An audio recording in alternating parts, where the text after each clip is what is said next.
And what he didn't go on in the story is he chased him through the field and got into a residential area, and then he seemed to have lost him, and then he looked a couple houses up the street and saw a garage door closing.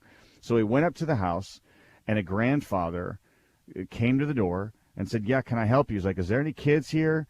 And he said, "Yeah, my junior high kids." And they came to the door, and they were nervous, and they were shaking, and they thought Steve caught him. And he thought they were going to light him up, and then something in his spirit said, what are you doing? And so he looked at him and said, "Hey, nice shot," and then took off. I mean, this was a guy, he left his wife and 9-month-old sitting by the side of the road in the snow. And so the next day he called his mentor, and, he said, "Well, welcome to the thing beneath the thing," because in that moment that he rang that doorbell, God said, "Who's the crazy one here? Who's really being the crazy Alrighty, boys, one? about to end this, then a commercial, then we're right to you. Vandals at the time and risking someone's life, or the person that literally left his family, ran through a snow-covered field into a residential area, got his investigative technique moving. It's a new era in Lawrence. Let me introduce our next leader for Kansas football, Lance Leipold. New head coach Lance Leipold and the Jayhawks are ready to wave the wheat. Takes it in from 61 yards. They ran long. Join us Friday, September 3rd as the Jayhawks kick off the 2021 season against I can the never South fit in Dakota all the Coyotes commercials at plus Dale his Booth, show, and Kansas this is already a Memorial taped show, Stadium. so On sorry, the you guys home take for precedence. JU We football, appreciate the it. Jayhawks Sports Network from Learfield.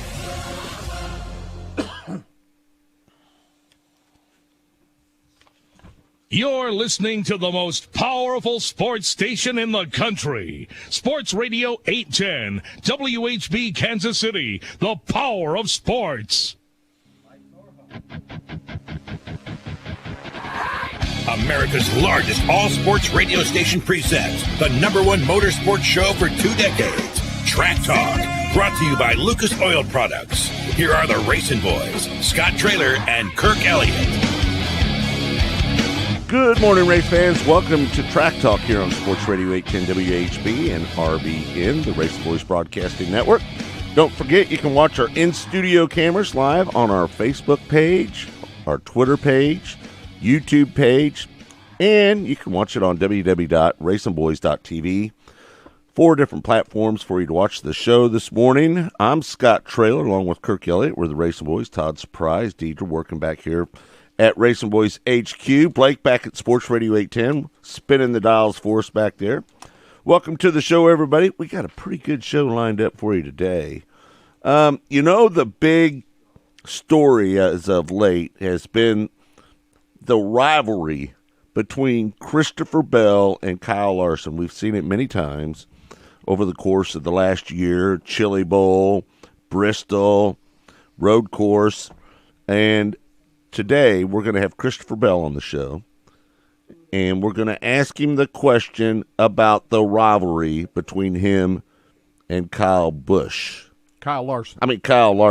So what do you think, Kirk? Do you believe in the rivalry of Kyle Larson and Christopher Bell?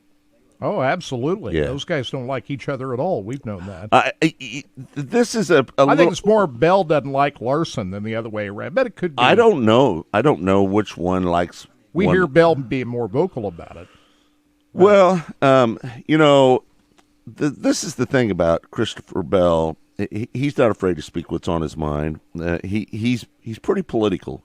He knows how to give the right answer. But at the same time, Kyle Larson is racing for Rick Hendrick. And what is Rick Hendrick all about? Doing things the proper way and saying the proper things. We've seen it with Jeff Gordon. We've seen it with Jimmy Johnson. When Kyle Busch was there, he didn't say the right things. What happened to him? Gone, right? You have to have a certain kind of personality to drive for Rick Hendrick, right? And Kyle Larson is falling into that. So the question of the day today, folks, the question of the day is,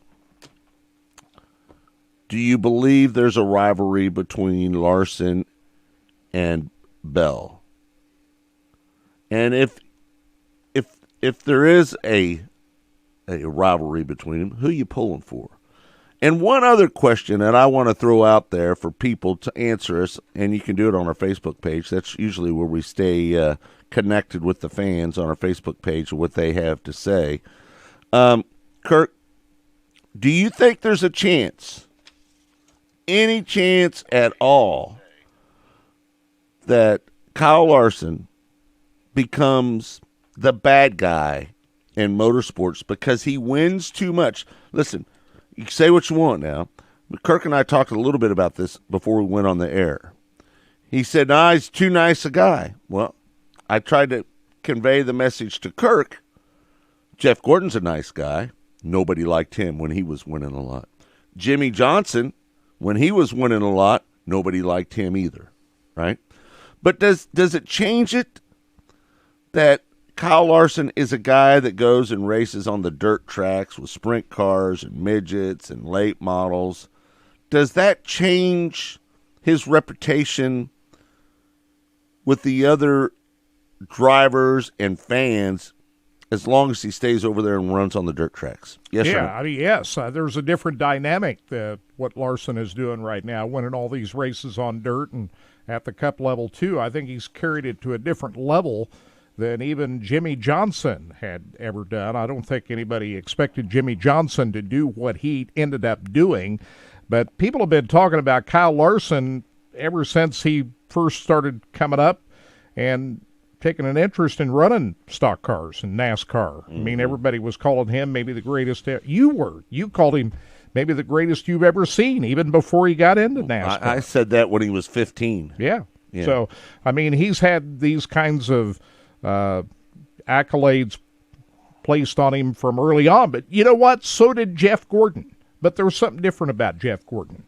I think that he was marketed as this guy that was totally the opposite of Dale Earnhardt. Dale Earnhardt had this reputation among his fans as the blue-collar guy, the everyman guy, and Jeff Gordon was the opposite of that. So he was the polished-up guy. He was too polished for everybody. Most of the ire toward Jeff Gordon was from Dale Earnhardt fans. Yeah, that's true. He was the anti-Dale Earnhardt, and people hated him for it. Kyle Larson doesn't fit any of that. He's a guy that has been his personality has worn well with people from day one. He doesn't rub it in people's faces when he wins now. He's got this reputation now. Hold on, Kirk. Let me just say one thing when you say that. Jeff Gordon never rubbed it in people's face. Jimmy Johnson never rubbed it in people's face. I just want to note that. Okay. That's true. But that there was a different dynamic with those guys. They were the too polished guy. They were too polished. Kyle Larson is not that guy. He's not that polished. Hold on, like a Jimmy Johnson or a Jeff Gordon. Now listen, I don't want anybody to think I'm hating on Kyle because I love Kyle Larson. I love what he stands for. I love his fierce competitiveness that he has out on the racetrack. How he's relentless. How he never gives up. How he knows how to move around and find the groove on the racetrack on these dirt cars. I absolutely love what Kyle Larson does. But I just got to believe, you mentioned, those guys were all polished up. I don't know if you've paid any attention lately, but Kyle's starting to get pretty polished. He's starting to polish up pretty good. You notice that? Have you noticed that a little bit? Not that much. I don't see that he's much different a you guy don't than see he's his always answers been. when he answers his questions. You can't tell he's more. But he's polished. always answered questions that way. No, Kurt, he's more polished than he's ever been. I've known him since he was 15 years old. That's probably about, how old is he? 26. Right. How old is he? 26. He's 28 years old. He is. Don't you think that incident with when he said what you're not supposed to say a year ago might have something to do with that a little bit? He's 29 years 29 old. now. Yeah. But don't you think that when he was suspended and put out at the middle of the pandemic, when he said something you're not supposed to say a year ago, might have changed the way he approaches things a little bit? Yeah, possible. When he that'll at least put it in your mind that you better be careful of what you say or do. So that experience probably was a big part of that for Larson. But Yeah. you get back to the rivalry between he and Christopher Bell. Right now, it's not a rivalry because Right. Larson has got the upper hand on everybody right now. Right. Now, one day, could Christopher Bell start winning a lot of races on the Cup side and become that rival to Kyle Larson? Sure, that can happen. Right now, it's not there, but yeah, down the road, it could happen. I expect Bell to win a lot of races in the Cup Series before it's all over and become a real one of our rival listeners to the says Cup Christopher has skills too, but he needs to start showing up a bit more. Yeah. Well, yeah, right now, Well, but Larson's first of all, got the upper hand on him. First of all, in there's every two, way there's two right things now. different between Christopher Bell and Kyle Larson right now. Joe Gibbs is not allowing Christopher Bell to go out and run dirt cars whenever he would like. He's run them some. And not many though. He's not even sure he's going to be at the Chili Bowl. He said that on this show, correct? Yeah, he said the reason why he wasn't at the BC-39 the other night is because he had prior commitments running the new Gen X car. Well, don't at run it for everybody. Bristol. So, Don't tell everybody what he says. but that was why he wasn't at the BC-39. Right. So, I mean, I think he's not going to run a midget I think much. Christopher is more tuned in on what's going on in his NASCAR career. Yeah. And more focused on that than anything else. And that could be, that's what Joe Gibbs wants. Well, I'm Christopher sure Bell to be that's what Joe focused in. Gibbs wants. But that's not to say that Bell hasn't run some dirt races. He won at Lake Ozark Speedway here a couple of weeks ago in the All-Star races. Right. So every once in a while he would get out there and He run won a sprint micro car. race last weekend, paid $10,000. He's won 3 times straight at New Hampshire. The kid is talented, right? In the Xfinity car, he won his third straight at New Hampshire. Sure. I mean, he's going to run some dirt races, but not to the level that Larson's doing it right now. But is there a rivalry right now between Bell and Larson? There has been a rivalry. Right now, I wouldn't say it's a rivalry, but it could be that. Bell starts winning a lot of Cup races and starts challenging him for wins out in the Cup Series. Right now, it's not happening because nobody's challenging Kyle Larson right now for the most part. Right. Well, we'll talk to Christopher Bell in our third segment here this morning. We hope that you'll stick around for that. Lee Spencer's going to join us as well. So do we want to run some of this Larson sound right now while we're talking about it? Yeah, what a week Larson's had, huh? I mean, you started off last Saturday night at Knoxville, winning the Knoxville Nationals in exciting fashion. Did you see the video of Kyle outside the media center after the races, Kurt? Yeah, with I all did. the fans. And all the fans are cheering for him, and he stands up. It looks like maybe in the bed of a pickup or on a picnic table or something. And he cheers all his fans that were out there. I thought that was cool. I thought that was really cool, man. That was unbelievable. So you want to run that soundbite from Knoxville? Let's do it. Kyle Larson holds off Donnie Schatz to win the Knoxville National. We remember that race from 4 years ago, 2017, when Schatz held off Larson. Run second. And ran second. Mm-hmm. That was after David Gravel blew up, by the way, which he was the guy that probably should have won that race. But here we are, 2021, and Kyle Larson wins his first ever Knoxville Nationals, and it was a huge win. You could tell it in his voice in Victory Lane following his big 176,000 win last Saturday night at the Knoxville Raceway. Yeah, thanks. I wanted to get the lead before that halfway break. I was looking at the board, and I knew we were coming down to the end of it, and Rico had kind of maintained ground up there in front of us, and I decided to blitz it for a lap, and it paid off, and he was actually getting back by me before that caution came out. And then after the yellows, I just didn't know what to do. I was watching the big screen. I think I had a big lead, and it took rubber, and I got behind Shane, and I was like, okay, I'm just settle in. I could see Donnie was taking huge chunks out of my lead lap after lap, and I knew it was going to time down to where he was right on my rear bumper, and I just told myself, I know he's here down the front stretch. I know he's on your rear bumper. Just don't miss it. And it feels great to beat Donnie here for the Nationals. He beat me a few years ago, and he's the best there is. Boy, you can tell the emotion in his voice right there, how big a win this was for Kyle Larson. He just about lost it right there, didn't he? Yeah. And giving the credit to Donnie Schatz, the best that ever was. So, I'm I'm happy for Kyle Larson. It's a big deal. It's big for our sport, motorsports. And I want to see him keep on winning. He was driving a late model last night, Kirk.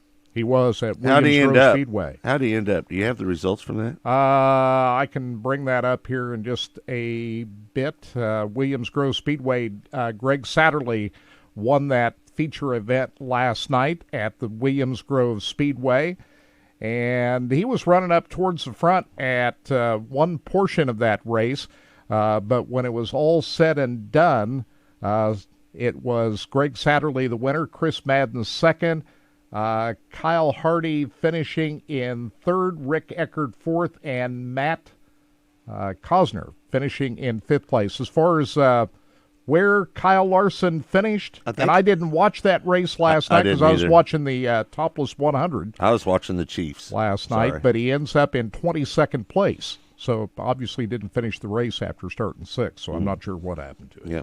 Oh, if you didn't hear last night, we were supposed to do the NWRA broadcast up at US 36, John Bowler's racetrack up in Osborne, Missouri. One of the good promoters around here, man, really good guy. Unfortunately, John made the decision to pull the plug on the race last night. Good call, John. John proving to be one of the better promoters in this area, for sure. Because it did storm up there about, 9:30 last night? 9:30, 10 o'clock. The lightning was it would have been a big issue even before it would have started raining because you had a lot of lightning in the area last night. They knew it was coming in, and lo and behold, it did. Yeah, so around 9 o'clock last night, it started lightning, and then the rains came after that. They wouldn't have got that in. Kirk, before we go to break, you want to run that BC 39 clip of Kyle Larson as well? Yeah, let's do that. If the Knoxville Nationals wasn't enough, how about the BC 39 at the dirt track in Indianapolis? He won both nights. He won the Stoops Pursuit on Wednesday night, and then Thursday night. What an exciting race this was. And I'm going to tell you, if that late yellow hadn't come out, Thomas Messerol, T-Mez, would have won that race. Listen, I'm not going to lie to you, Kirk. I was pulling for T-Mez all the way. He's an easy guy to pull for. Because maybe I'm one of those guys that wants to see people outrun Kyle Larson. I think I'm turning into one. And you agree with me, he would have done it had that late yellow not come out. I do believe that T-Mez would have won, what was that, about 10 laps to go? And then there was another caution with about 5 or 6 to go. Right. And I knew that, he might be in trouble now because he had a nice little lead before that caution come out with about 10 to go. And he was working the traffic pretty good. I don't think Larson was going to catch him. I don't think so because he had about a 4 or 5 second lead on that little track. Right. So here he is, the winner of the BC 39, Kyle Larson, in a thriller. I had a lot of thoughts running through my head on what to do, and I kind of screwed it all up that whole last restart. I slid myself a few times, and I shouldn't have been doing that, but I knew Justin was running top of 1 and 2 there and would have runs, so I slid myself and slammed the curb every time in 4, and then Brady got to my inside, and Justin was there and slid us or something, and it was just wild.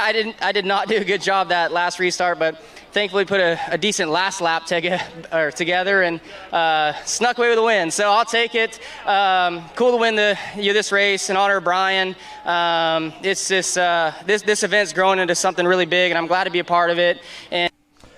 And thanks to Flow Racing for that soundbite right there. Yeah, no doubt. That I thought Brady Bacon had a good shot at the end. Brady tried to sneak in there and steal one at the end. Everybody was ripping around the top, and what was crazy is the way they were running that racetrack, right?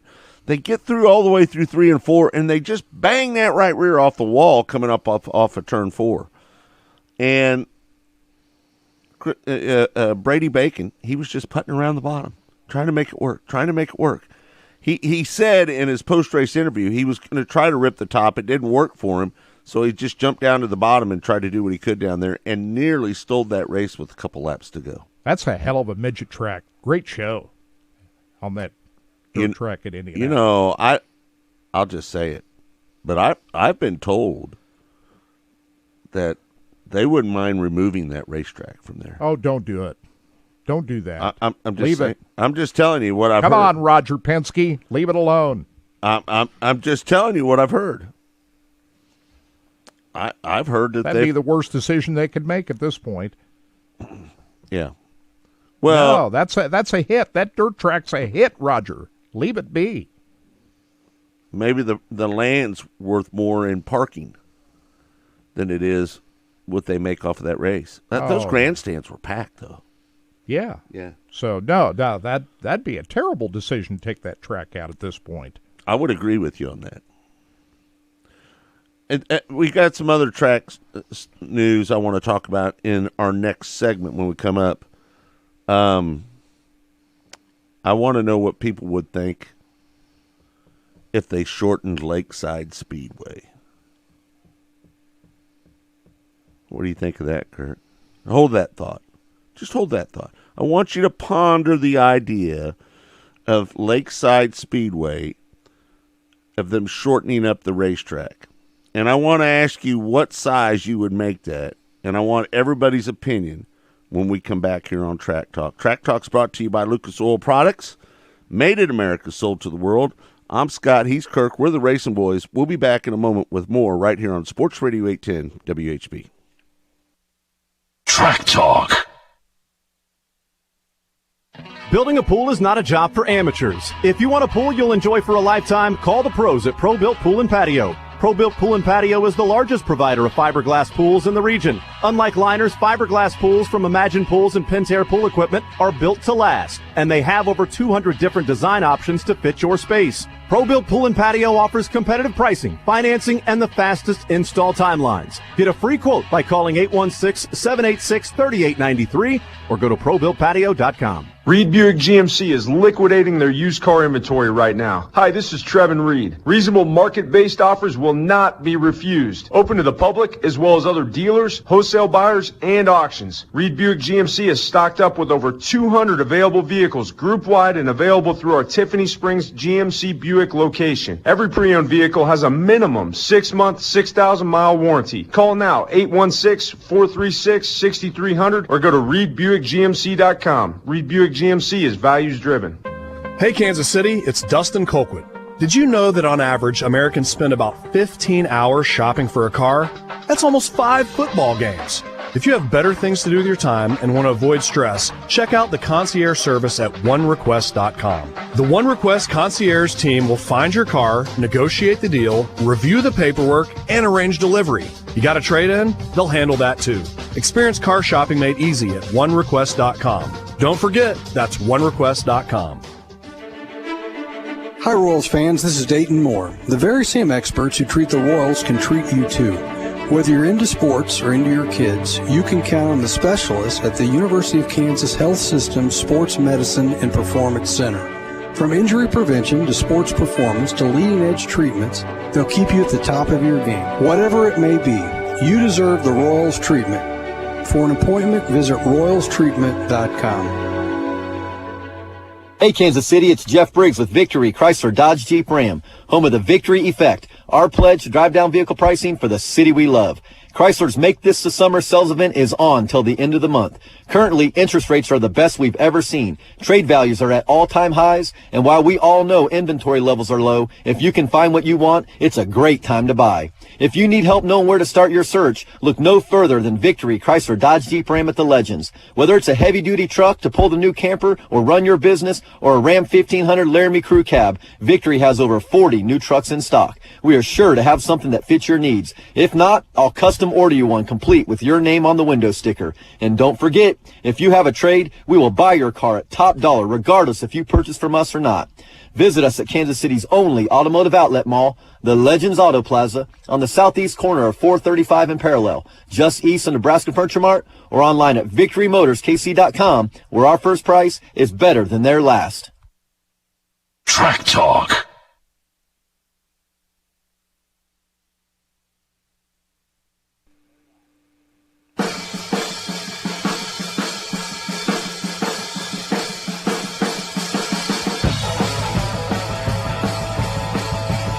I'd go over there and play the drums for a minute. Some nice John Bonham stuff right there. All right, welcome back to Track Talk here on Sports Radio 810 WHB and RBN, the Racing Boys Broadcasting Network. I'm Scotty's Kirk. We're the Racing Boys. Welcome to the show. Christopher Bell's going to join us in our next segment. Lee Spencer in hour number 2. Before I get into the whole Lakeside thing, Kirk, let's talk about last weekend at Heartland Park. The first time in the history of the Force family where John Force and Brittany Force won on the same day. How about that? That was huge. You know, I would have thought that would have happened by now, as many years as they've raced. Well, if you think about that, that's hard to duplicate, to make that all work together. Yeah. It's so tough to win these races. John, as many races and championships as he's won over the years. In recent years, not as many as in the early years. And Brittany Force won the championship in Top Fuel here a few years ago. But to get that all to work on the same day, it finally happened at Heartland Motorsports Park. And John Force talks about his victory, but he was even more excited to talk about his daughter's victory. I got to double up here with my daughter.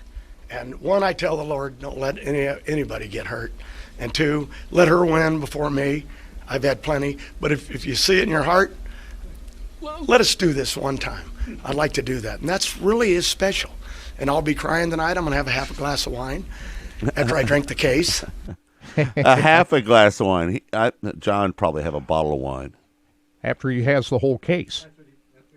A case of wine, half a case of wine? He said he'd have half a glass after he had his case. Oh, I got you. After I drink the full case, he said. But anyway, John's always great with the media. And here's the other bite, his thoughts about winning his portion of it and how difficult it was to get through the funny car field the other day, including his own teammate, Robert Hight, who he beat in the second round on the way to beating Cruz Pedregon, another rival from way back. I remember those guys going at it back in the early 90s. Right. And they're still battling it out. And then he beats J.R. Todd in the final. John Force. This is classic John Force. Listen. Cruz Pedregon was hugging me at the other end. Just, I don't know why. One guy wants to beat me up and the other guy wants to hug me. And he was just excited. And because he cares, he knows what it takes. He knows how hard it is, to keep winning. But I want to thank the track owner. That's Pine, right? Payne. What? Chris Payne. Where'd I get Pine? Yeah, Chris Payne. I said it right down there on the podium. But I want to thank him for this track, keeping it alive and buying it. But I knew him in the old days at Kansas City in Independence. So that's all important. And no, I had a good day. Robert was probably my toughest race because hard to beat Robert. You know what I mean? And I just had a car that was pretty fast. Wasn't the quickest. J.R. Todd was the quickest. I told him in the final, you're the baddest kid on the planet here in Topeka. But got the win. But what was special was with Brittany, with Courtney and Ashley, I never got a chance because they were always funny car in the finals and usually beat me. But with Brittany, I finally got that double up, and her mom Lori will really be happy about that. It means a lot. We're a family of racers, and but God lives in Topeka. And then I joked, and I got in trouble with a lady. I said, and he lives in a trailer court down here. And the lady goes, that ain't funny. But I grew up in trailer courts. Hey, how the hell you been? So, but for Menards being here. And I was up in their suite, and then we went out. It was a great day of all the people I raced. And I'll tell you, I don't know what the reactions were, and I don't want to know, but J.R. Todd was out. He was out, and I tried to steal all I could on that tree. And he was out there, and I could see just the nose of him. And then he got in trouble, and I went around him at the other end. And there he is. We know that man well. He's been right here in the studio with us before. And the great thing about John Force, he's humble. You would think when, here we are. Is he really? Would you describe John Force as being humble? Maybe a little bit. I would. Yeah. To a point. I do. I kind of agree. Yeah. Because you know what? When he showed up here at our studio, listen, folks, it's in our house, right? This great, beautiful studio we've built in this house. And when we had the other studio, John Force, Robert Hight, Brittany, they all showed up and came in, and when we were done interviewing them, they wanted to hang out with us. That's right. They weren't in a hurry to leave because they knew they were with racers. Yeah. They weren't with media types, regular media types. And they just hung out. And when we walked outside, we'd stand outside and talk to them for 20 minutes outside the house. That's what's fun, is like you're outside just kind of hanging out with some guys before they head out. I mean, the super mega stars, maybe the most popular driver in the world, one of them, right? Most recognizable. And no hurry to leave. Exactly. Just wanted to hang out with the racing boys. And what 16 world championships. He's unbelievable. 72 years old, and he's still out there getting it done. Winning at Topeka last Sunday. I hope I'm just breathing at 72. Yeah. It is amazing. I just hope I'm above ground. Yeah. Well, John wanted to talk about his daughter winning. Brittany Force followed that up by winning the top fuel final, beating Clay Milliken. And here's her comments after the special day for the Force family. Yeah, it feels great after, it's been tough on us this season. We came out strong. We've had a good season. We're number 3 in points. We've had a bunch of number 1 qualifiers. It's just we keep getting stuck on race day, and that's hard for a driver, a crew chief, our entire team. That's where you really want to excel. That's where you really want to do well, is on race day.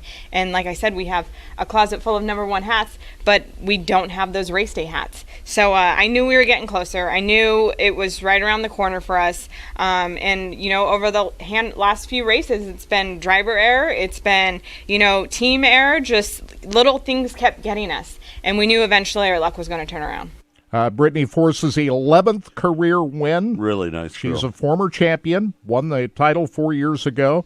And so big day for the Force family. Also, congratulations to Dallas Glenn, who won the Pro Stock final round. Somebody said Sunday. there was a meltdown in the Pro Stock. There was a double elimination, and one of them was the one of the commentators on Fox Sports who took the weekend off to go drag racing. Bruno Massel was one of the participants in the Pro Stock first round, and both drivers just refused to stage. And they sat there, and they sat there, and they sat there. Finally, the starter said, "Come on, guys, you got to move it in." There's no rule who has to move in first, but there is a rule. If the starter says, "Come on, get in," you've got to obey that. Yeah. And they both were disqualified. They were. I'd never seen that before. Why were they disqualified? For burning them down? Neither one of them would stage. And they were, there were racers behind them wanting to go. So he said, either get in, you didn't follow my instructions, both of you are disqualified. So they had a double disqualification. So they were both being a-holes. So you're telling me race car drivers have a hard head, is what you're saying. But when Bruno Massel comes on the Fox Sports coverage at Brainerd this weekend, I'd be interested to hear his explanation about all that. Yeah, Larry Waters, he said there was they also had a Pro Stock meltdown. Willie's checking in. Mark's hanging out with us. Aaron and Kenny, they're up from Wisconsin Dells, Wisconsin. So they're listening in on the show. We want to thank them for tuning in as well. Let us know where you're hanging out. We'll love to give you a shout out here on Racing Boys. Kirk, so we got a few minutes here. I probably said something I probably shouldn't have said, but I'm going to go ahead and say it. Hopefully my boy Pete, who's one of my favorites around here, obviously. I think of the promoters that are around here, and I think of the really, really, really, really good ones, and there's a couple that come to mind that are just a little bit head and shoulders above the rest. We'll leave them nameless right now. Maybe we'll save that for hour number 2. But there's rumor that Lakeside Speedway is considering shortening up the racetrack. What do you think about shortening up Lakeside? Do you think Lakeside's too big, Kirk? Yeah, I do think it's too big. You do? It's not. Now, hold on a second. I want everybody to realize that Lakeside Speedway is 4/10 of a mile. It's not a half-mile racetrack. It's 4/10 of a mile. All right. But it's a fast 4/10 of a mile. It's got long, sweeping corners. And when you're talking about the expense that these weekly racers, it is a weekly racetrack still. I mean, I know they have special events at Lakeside Speedway, and it's great for the Outlaws and some of the other bigger events that they come in. But when you talk about weekly racing, it's a pretty expensive racetrack to run on. I raced there for 10 years. And probably it was more expensive when I raced there than it is now, because we'd buy 2 or 3 tires every week. Every week. You know, I have mixed emotions. Me personally, I wouldn't do it. And I'm just talking about me as a person. You know, I guess it's because I've won over half of my career wins at Lakeside Speedway, and I'm a little mentally attached to it, right? I don't think it's so big that people can't afford. I don't think the reason car counts are the way they are anymore. I think that's just the way it's going in modified racing right now, to be honest with you. I'll say it. USMTS, USRA has killed modified racing. It's absolutely destroyed modified racing, because now you got to go out. If you want to run an AMOD, you want to run up front, you got to buy a $35,000 modified chassis with no engine, no transmission, no shocks. And then you got to buy a $25,000 motor to run with it. You've got as much as you would have in a sprint car, for God's sakes, for a modified. And to be honest with you, all these $10,000 to win races, all that does is just drive the cost up of modifieds. Now, I know everybody likes to race for a lot of money, but I think it's been proven down at CMS, money isn't the only thing that's going to draw cars in there, because their car count's low at CMS, right? Do they have 20 cars down there a week, Kirk? No, and I'm not sure exactly what the average number They pay of cars $1,000 to win, right? Right. And they pay better than anybody else to start. Lakeside Speedway pays really well. I just think, gosh, I hate to say it, I just think that that they've driven the cost up in modified racing because of these high-dollar cars and these high-dollar races. It's just my opinion. Am I wrong? Well, car counts have begun to suffer in all the other classes as well. Hold on. Let me just say this. This is not any one particular track that we're talking about. I travel all over the country, Kirk, all over the country. Car counts are down in modifieds across the board. That is true, especially in the A-Mod division. Yep. And to we're be even honest, seeing start in the B-Mod class, starting to see to be honest with you, Kirk, count. A lot of racetracks don't even run A-Mods anymore. No. Most don't. Because the cost is so expensive for these cars. The B-Mods are expensive too. They're very expensive. Yeah, Todd. I heard some rumors that some A-Mods might be getting dropped from some tracks soon. You know what? Well, we've heard that for a while. Yeah. But I mean, like more. But we've seen this across the country. Yeah. I mean, I've traveled from the East Coast to the West Coast and everywhere in between, from as far down south, as far north as everywhere. And I'm telling you, you don't see A-Mods running very often anymore. Well, just the expense. You say it was more expensive back years ago than it is now. No. I don't know about that. I didn't say that. I thought I heard you say that. No, you didn't hear. You used up more tires back years ago. Well, then. pavement racing was more expensive. The pavement racing you were talking about. Yes. Because you had to buy tires all the time. Yeah. $125 a tire, and you had to buy 2 or 3 of them a week. Plus your fuel. It was more expensive. I mean, I don't know how many tires a week. The racing's has not gotten cheaper anywhere. But the cost of modifieds is just nuts. As much as I'd like to get back into racing, there's no way I would drive an A-Mod. There's no way I would build an A-Mod because I couldn't afford it. There's no chance of that. So what do we do? Now, you know, Lakeside talks about shortening up the racetrack. If you were going to shorten it up, Kirk, what would you shorten it up to? 3/8 mile? No.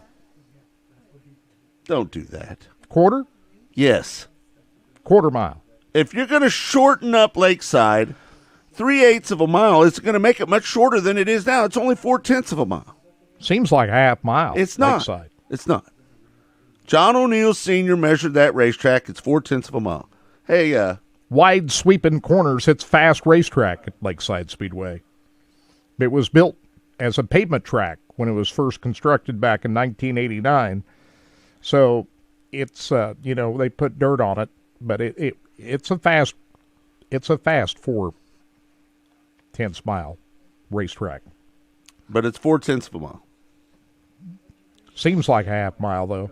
If you're going to change it to a quarter mile. And what I would do if you change it, first of all, me personally, I'm with you, Nina. Leave it alone. But you can't argue the fact that a bigger racetrack is more expensive to run. The bigger the racetrack, it's more expensive to run. Nina Jeniton's on here. She said, leave Lakeside alone. Has it been this size for a long time? Since its existence. Since 1989, it's been this big. Since the year it opened, the new Lakeside Speedway. It's hard to even, it is the new Lakeside Speedway. 32 years old. It's the new Lakeside It's 32 years old. I was the one that called for Belleville High Banks to be cut down, and I was ridiculed and criticized for that. Mm-hmm. But we don't have the Belleville Midget Nationals anymore because of that big half-mile racetrack. USAC thought it was, one, dangerous, and two, too expensive to run for a lot of the racers. So that's why we don't see the Belleville Midget Nationals at the big half-mile at Belleville. Ken Gardner says, quit depending on Mother Nature to do the track prep. Listen, I don't know about that. When we were out there and we promoted our race on that Tuesday, Bunny Whistler was as good to us as any track prep guy that I've ever worked with. That track was in good shape that night. Well, I thought I was in trouble when I made the call to go out there and put that water down before the A main, and all those guys. All those guys had to roll the track in, and I was thinking, oh man, I'm never going to hear the. I think that track would have taken rubber had you not put water on the racetrack. Every driver that I talked to after the race said, "And you made the right call." Yeah, I talked to a BMOD driver too. He said the same thing. He was worried all night, and he said even with our race, he was thinking there's no way that they're going to be able to get this race in with you guys because he figured it was going to rubber up. And yeah, he made the right call. So talk about rubber up. How about Batesville Motor Speedway last night? Topless 100, that's a big half mile, right? You were down there a couple weeks ago. Did you just change the subject on us, Kurt? Well, I'm talking about big half-mile racetracks, and, it can easily rubber down. I don't go to Lakeside enough. Does it rubber up? No, I've never seen it. But I think it would have taken rubber that night. Oh, I've seen it take rubber with sprint cars out there before. But here's my thing. I just love Lakeside Speedway. I got a lot of laps around that place. Just love it. Raced on it a few times when it was dirt. I think the last time I raced out there, I got a top 10 in an A-mod. That was back when they run B features with A-mods. You remember those days, Kurt? I did. With A-mods, I should say. A-mod, B mains. That's been a while since that.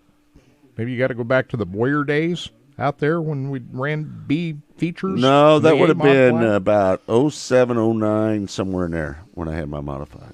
So, anyway, I don't know. Listen, but if they're going to do it, make it a quarter mile. The greatest racetrack in my eyes in Kansas City in my lifetime, people are going to think I'm crazy, was Riverside. That was a quarter-mile racetrack, wasn't it? It was a quarter mile. But, it's expensive. My favorite track of all time in Kansas City was Riverside Stadium in Riverside, Missouri. Long since gone. They closed it down in 1988. It's funny. I mentioned to somebody that has been talking about maybe building a racetrack.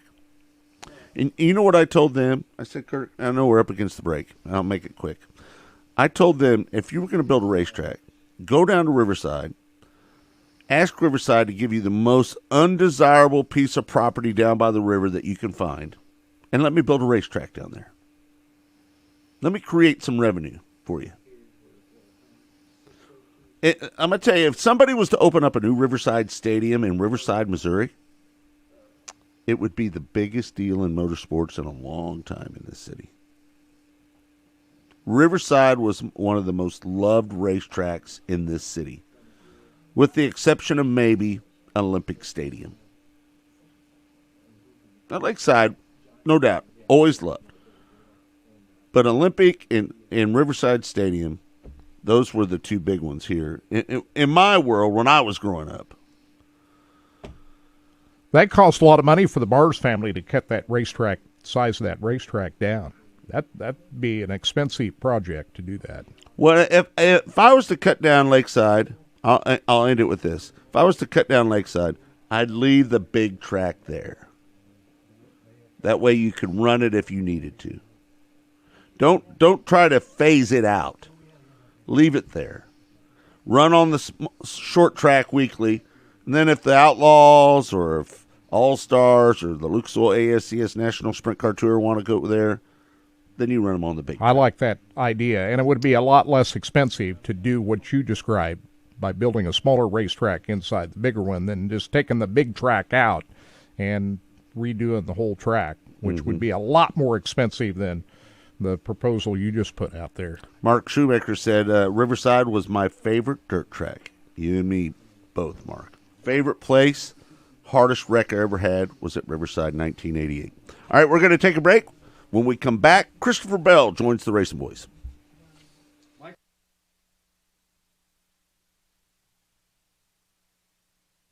Track Talk. Today on Sports Radio 810 WHB, we'll get you ready for today's Kansas City Royals action on Boulevard Baseball Tonight, presented by Boulevard Brewing Company. We're coming your way at noon, and we'll hear from Royals manager Mike Matheny and discuss all the stories from this week of Royals baseball. Plus, we'll bring you everything you need to know about today's game, from the lineups to the pitching matchups to the weather forecasts from the ballpark. It's all coming your way on Boulevard Baseball Tonight, starting at noon. Short today on commercial break, Sports Radio coming back 810 in WHB, 30. brought to you by Boulevard Brewing Company. Kansas City baseball, Kansas City's beer. What's up, Kansas City? Jake Gutierrez here to tell you about my friends from Lightstream, a division of SunTrust Bank. Are you thinking about the high interest rate credit cards you used over the holidays? I am. When it comes to refinancing your credit cards, you've got options. But only Lightstream was ranked #1 by J.D. Power for customer satisfaction with personal loans. Lightstream's credit card consolidation loans start at just 5.95% APR with AutoPay and excellent credit. You could save yourself thousands in interest. You can even get your money the same day that you apply. Apply today for a credit card consolidation loan from the company J.D. Power, ranked #1 for customer satisfaction and personal loans. Plus, get an additional interest rate discount simply by going to lightstream.com/Jake. It's lightstream.com/Jake. Subject to credit approval, rates range from 5.95% APR to 19.99% APR. Include 0.50% auto pay discount. Lowest rates require excellent credit. Terms and conditions apply. Offers are subject to change without notice. Visit lightstream.com/Jake for more information.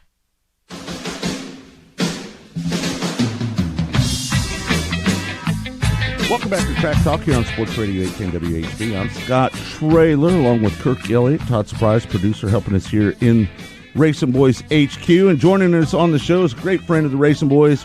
We always love talking to him. Christopher Bell joins us on the show now. Christopher, how you doing, my friend? I'm doing well. How are you? Well, we're doing pretty good, man. And you're in the chase for the championship after picking up that road course win at Daytona early in the season. That had to be quite the relief to get that win in and know that you're in the playoffs. Yeah, that was very rewarding for sure to be able to win that early on in the season. And, you know, after that, we didn't realize how important that win was going to be at the time being. But, you know, looking at the rest of our season, it was very good to be able to win early on and get ourselves locked in. And we've been trying to build our notebook to be as good as we can be whenever the playoffs start. Let me ask you, Christopher, when you make it in and you get in early, we always hear teams talking about trying to do some new things, trying to find the cars that are going to work in the playoffs. Are you guys doing some of that right now during the season? Well, I think the biggest thing is, it just completely changes your strategy and your way of thinking whenever you're attacking these races, right? So whenever we go into the season, the regular season at the beginning of the year, you have kind of an idea of how many points you need to earn per race to make the playoffs based on X amount of winners, and you're focused on, collecting those points each week. And then all of a sudden you win the race and points become irrelevant, right? You're just focused on trying to win more races. So it definitely affects our strategy. And, looking at the really all season long, we haven't been focused on regular season points. We're really focused on trying to maximize our potential and our chances to win races. So we've, been giving up stage points left and right to focus on maximizing our finishing positions. So, I think our regular season points have suffered because of that, which ultimately doesn't matter if you're able to lock yourselves in, which we were early on. Right. Hey, Christopher, last weekend you got the bad end of that experience with curbing and everything at Indianapolis Motor Speedway road course. What is the answer? What should IMS, what should NASCAR do to fix what happened last weekend?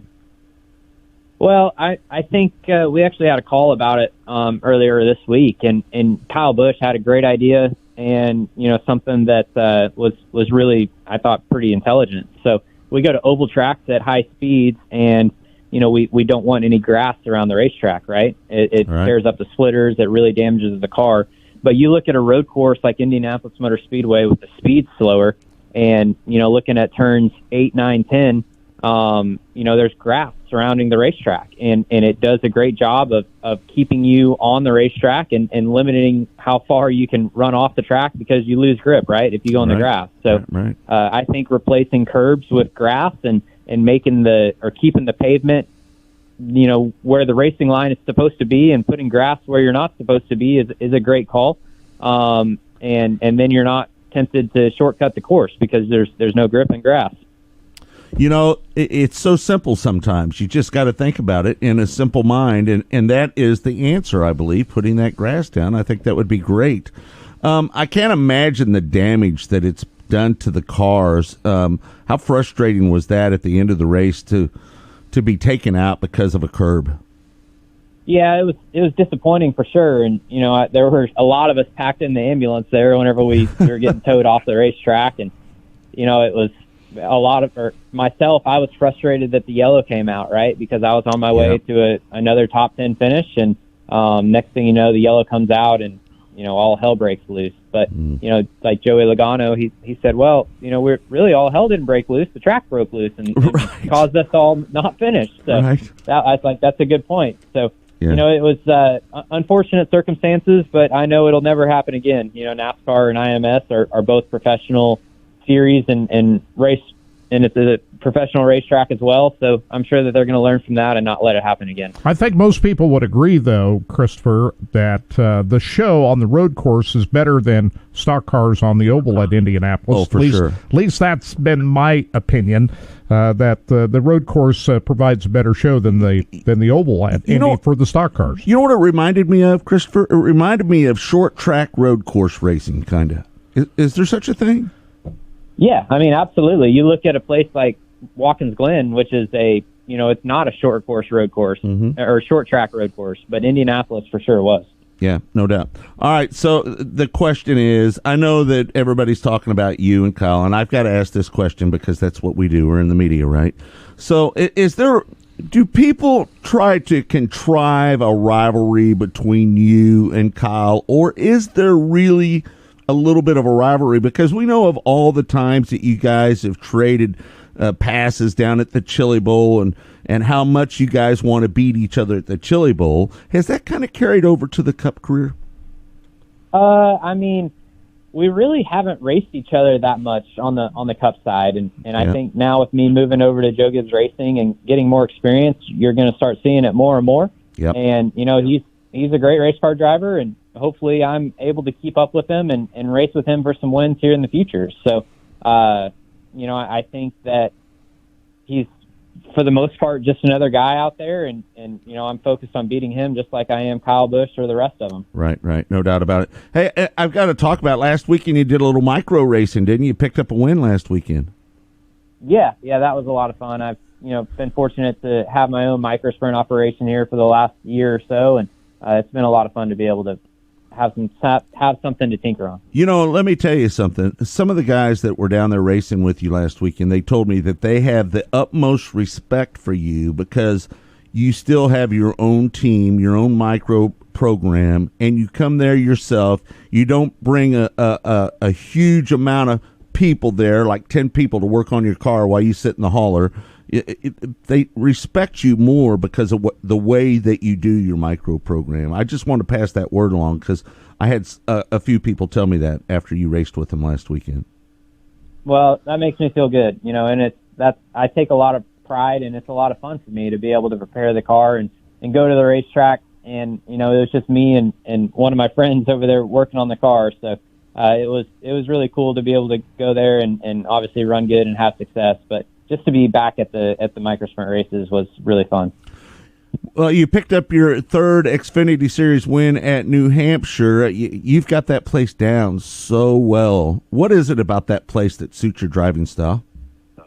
Man, I wish that I could say it does suit my driving style, but I think it boils down to just having really great race cars and driving for Joe Gibbs Racing. Our Camrys are really fast every time we go there, and I'm the fortunate guy to be behind the wheel.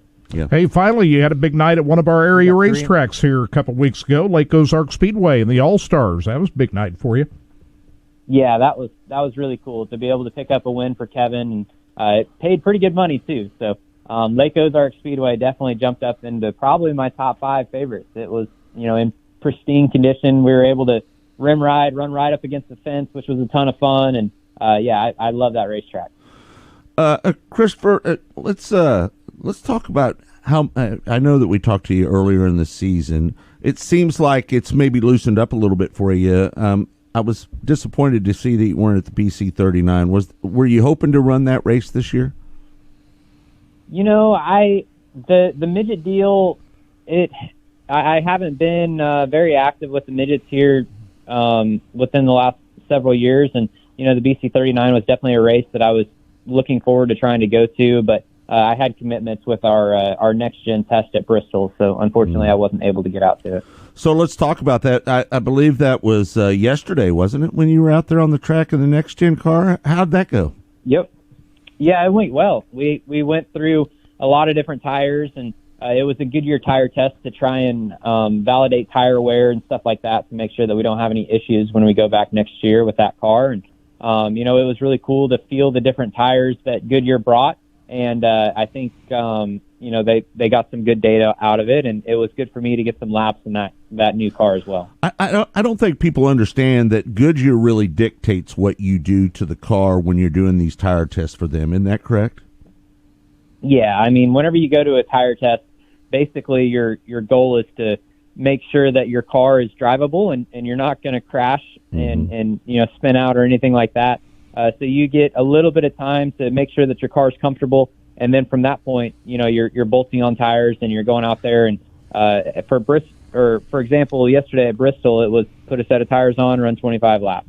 Put a set of tires on, run 25 laps, and then once the track got enough rubber down, it was 50 laps. So just running through tires and not really focusing on car setup or anything like that. Before we let you go, I've got to ask you, do you feel that the new next-gen car is going to be more suitable to your driving style than maybe the current car that we have now? Do you think that it's going to come to you a little bit more, or can you explain the difference between the two? Yeah, so the cars are extremely different, and probably the biggest thing that I don't think any of us really anticipated, but is actually happening, is the bigger wheels and the low profile sidewalls on the tires. That it obviously looks really cool, but it dramatically changes the feel that we get inside the race cars. So slipping and sliding around is seeming to go away, and it seems like if you cross the line with those low profile sidewalls that you're in trouble. So I spun out yesterday. About 60 seconds, fellas. Whenever the car started sliding, there was no correctability in the tires. So it's going to be really interesting and to see which drivers have that feel of where the edge of grip is, and it changes a lot whenever you take away that sidewall. You know, I don't think people understand that sidewall is kind of like spring rate almost, isn't it? Yeah, I mean, definitely. The more sidewall you have, the more you can kind of get away with from sliding the tire and bringing the car back underneath of you, and you get rid of that, and it becomes less of a tire for sure. Yep. Christopher, thanks for always taking the time to join us, man. I am pulling for you. I hope that you get into the Final Four and you make a run at this championship. We know that you have the talent to do it. Just we hope that the luck comes with you the rest of the way, my friend. Well, I appreciate that. Thank you, guys. All right, buddy. Thanks again, Christopher. There's Christopher Bell from earlier this week. We did that interview with him. Kirk, we got to give a shout-out. The legendary Ramo Stott passed away last night. 87 years old. He was one of my all-time heroes. Two-time ARCA champion, a USAC champion, and pole sitter in the 76 Daytona 500. Right. Ramo Stott. Hey, don't forget Northwest Racing Association tonight, live on Racing Boys from I-35 Speedway. You can check it out. Non-wing sprint cars, if you love it. The NWRA is the place to be tonight. I-35 Speedway. Go up there and watch the races, right? Go up there, check out the races. But if you can't make it, watch it on Racing Boys tonight, Kurt. All right, thanks, everybody, for tuning in. Hour number 2 coming up. We're going to have Lee Spencer on. We'll talk to her. We'll also keep our discussion going on about Lakeside Speedway. What should they do out there? That and more on Racing Boys. It's all been brought to you by Lucas Oil Products. Made in America, sold to the world. For Kirk, I'm Scott. We'll see you hour number 2 right around the corner.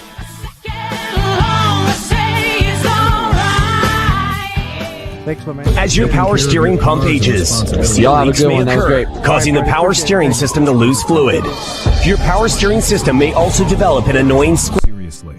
Lucas heavy-duty oil stabilizer bonds with motor oil to shield engines from heat and wear. So take pride in caring for your car and pass that pride and knowledge to the next generation for years of smooth, reliable driving on the long road ahead. Trust Lucas Oil. It works.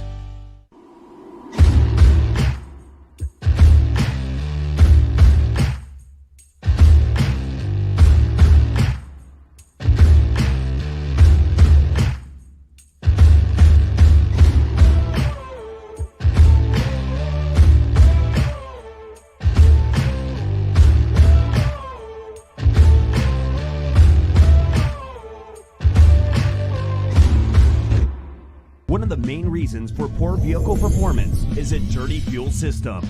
It can cause decreased fuel economy and actually do harm to your engine over time. By adding Lucas fuel treatment to your vehicle, it cleans and lubricates the entire fuel system, pump, carburetors, fuel injectors, and valves as you drive. It also improves your vehicle's performance. It's a non-solvent product designed to protect both gasoline and diesel engines. Lucas fuel treatment. It works.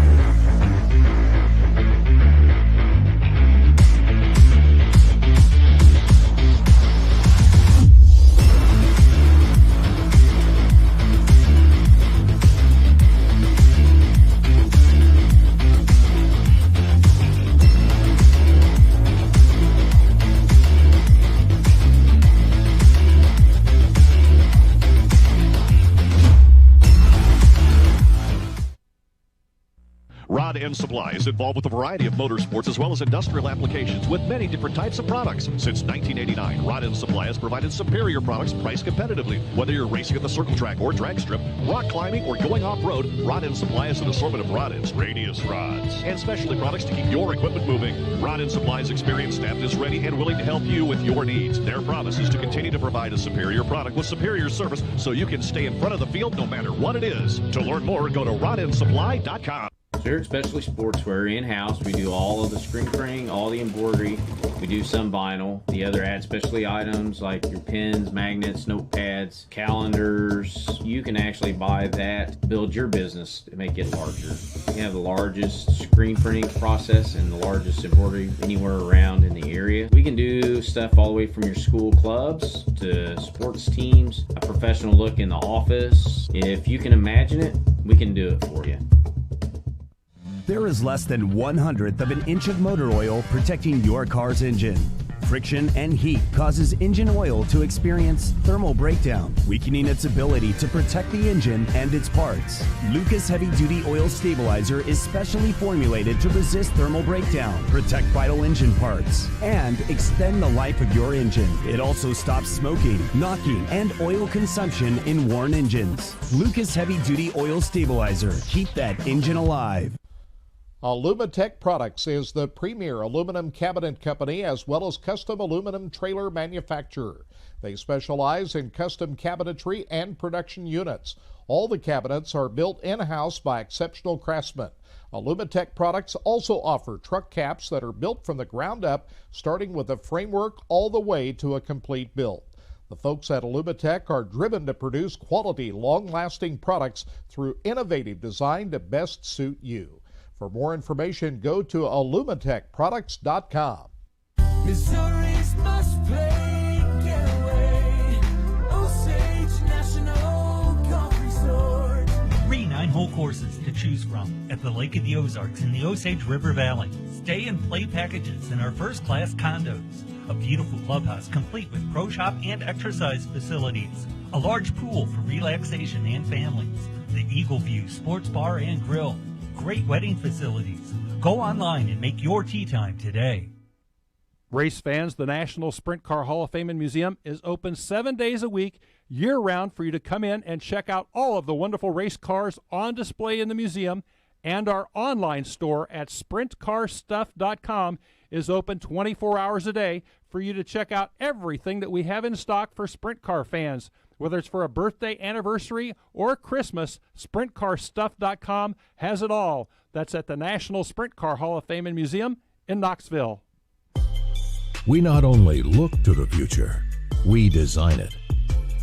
Our excellence and professionalism in craftsmanship, quality, and safety is unmatched in the industry. We are proud suppliers to some of the most elite race teams in the world. We build it, you drive it. We are here to help you win. Next to your vehicle's engine, your transmission is the most important component of your car. If it's not properly maintained, your car may not shift properly. By adding Lucas Transmission Fix to your transmission, it cleans and lubricates sticking valves for proper shifting, renews worn bands to stop slipping, stops seal leaks, will not void new car warranties, contains no harmful solvents. Lucas Transmission Fix. It works. Hey, this is Larry the Cable Guy, and you're listening to Racing Boys, and if you ain't listening to them, you get out of the country because you're a communist. I love the Racing Boys. Like Mater says, they make me happier than a tornado in a trailer park. You know, the funny thing about that is the Larry voice and the Mater voice are exactly the same. Get her done! Welcome to Hour 2 of Track Talk on the Racing Boys Broadcasting Network. Brought to you by Lucas Oil Products. Made in America, sold to the world. Here again are the Racing Boys, Scott Traylor and Kirk Elliott. You know what we need, Todd? We need an intro that says, "It's 9 a.m." We do need a 9 a.m. We need a 9 a.m. song. Anybody know one? Find one. Huh? I bet you there's one out there. With the great Deidre's going to get on it right now. She's going to start doing a music search. Great mind of Google. Songs that say 9 a.m. in them. Google is your friend. Google is your friend. You can find out anything in a flash. What would you like to know, Todd? The weather in Cancun, Mexico, right now. What's the temperature right now in Cancun? What is the temperature in Cancun, Mexico? Is there a hurricane going through 86, Cancun? Todd. 86, and so we're at about... Feels like 95 today. Yep. So you could go out and swim with the sharks. Swim with the sharks. Yeah. 71 feeling outside right now with us, so hotter than Cancun. Hey, did I tell you that I went and saw Tito Jackson last week? Did I mention that? You did today. Yeah. I knew you'd seen. I watched the Zito. It was with Zito. I watched the Zito. He's in St. Louis, I think, last night. Well, that's where he lives. Yeah. Or maybe it was. I don't know. No, I think he's out east somewhere right now. Yeah, we had a good time down. Knuckleheads, go. Must place to go. All right. Willie said Riverside was his favorite racetrack, too. So, Willie, it's good to see you, buddy. Mark, hanging out with us. Everybody hanging out with us. Let us know where you're listening from this morning. We appreciate it. Everybody from around the country that listens to the show each and every Saturday morning. Did you hear the news, Kirk? Did you hear the news this week? Reitzel has parted ways with Dennis Roth. You can kind of see that coming, couldn't you? I knew it was coming. We're not surprised by that. My sources up at Knoxville told me that no chance Reitzel was going to get back into that car. No chance. And my source was very solid, just so you know. So that's not a shocker after everything that occurred when Reitzel changed the... Is it a shock to you? Chassis. No. Not after what happened and how it went down and how much money it cost to pay the fines and do everything that it had to do to get out from under that. If you're Dennis Roth, no, it's not a surprise at all. Look, Reitzel knocked the wing off, tire off. He's up on his side. His wing just flipped off. Hood just flipped off of it. I'm going to tell you something. Now, he can still recover. He's a great race car driver. I said this. Did you hear who his replacement is? Casey Kane. Casey Kane. How about that? You didn't know that till this morning, did you, Kurt? You told me about that. After he drove that car at the Nationals last weekend, why not? Set quick time one of the qualifying nights up there and did a pretty good job in that car. Casey is, why not? You got to put somebody in the car to get through the year, and then you got to find somebody to drive it full time next year. But Aaron Reitzel will probably find his way back because he's great talent. Somebody's going to put him in a car somewhere. No, he's already got a deal. I guarantee it. Reitzel's already got a deal. Does anybody believe that? Yeah, when he's that talented a race car driver, Greg, somebody's going to put him in a ride.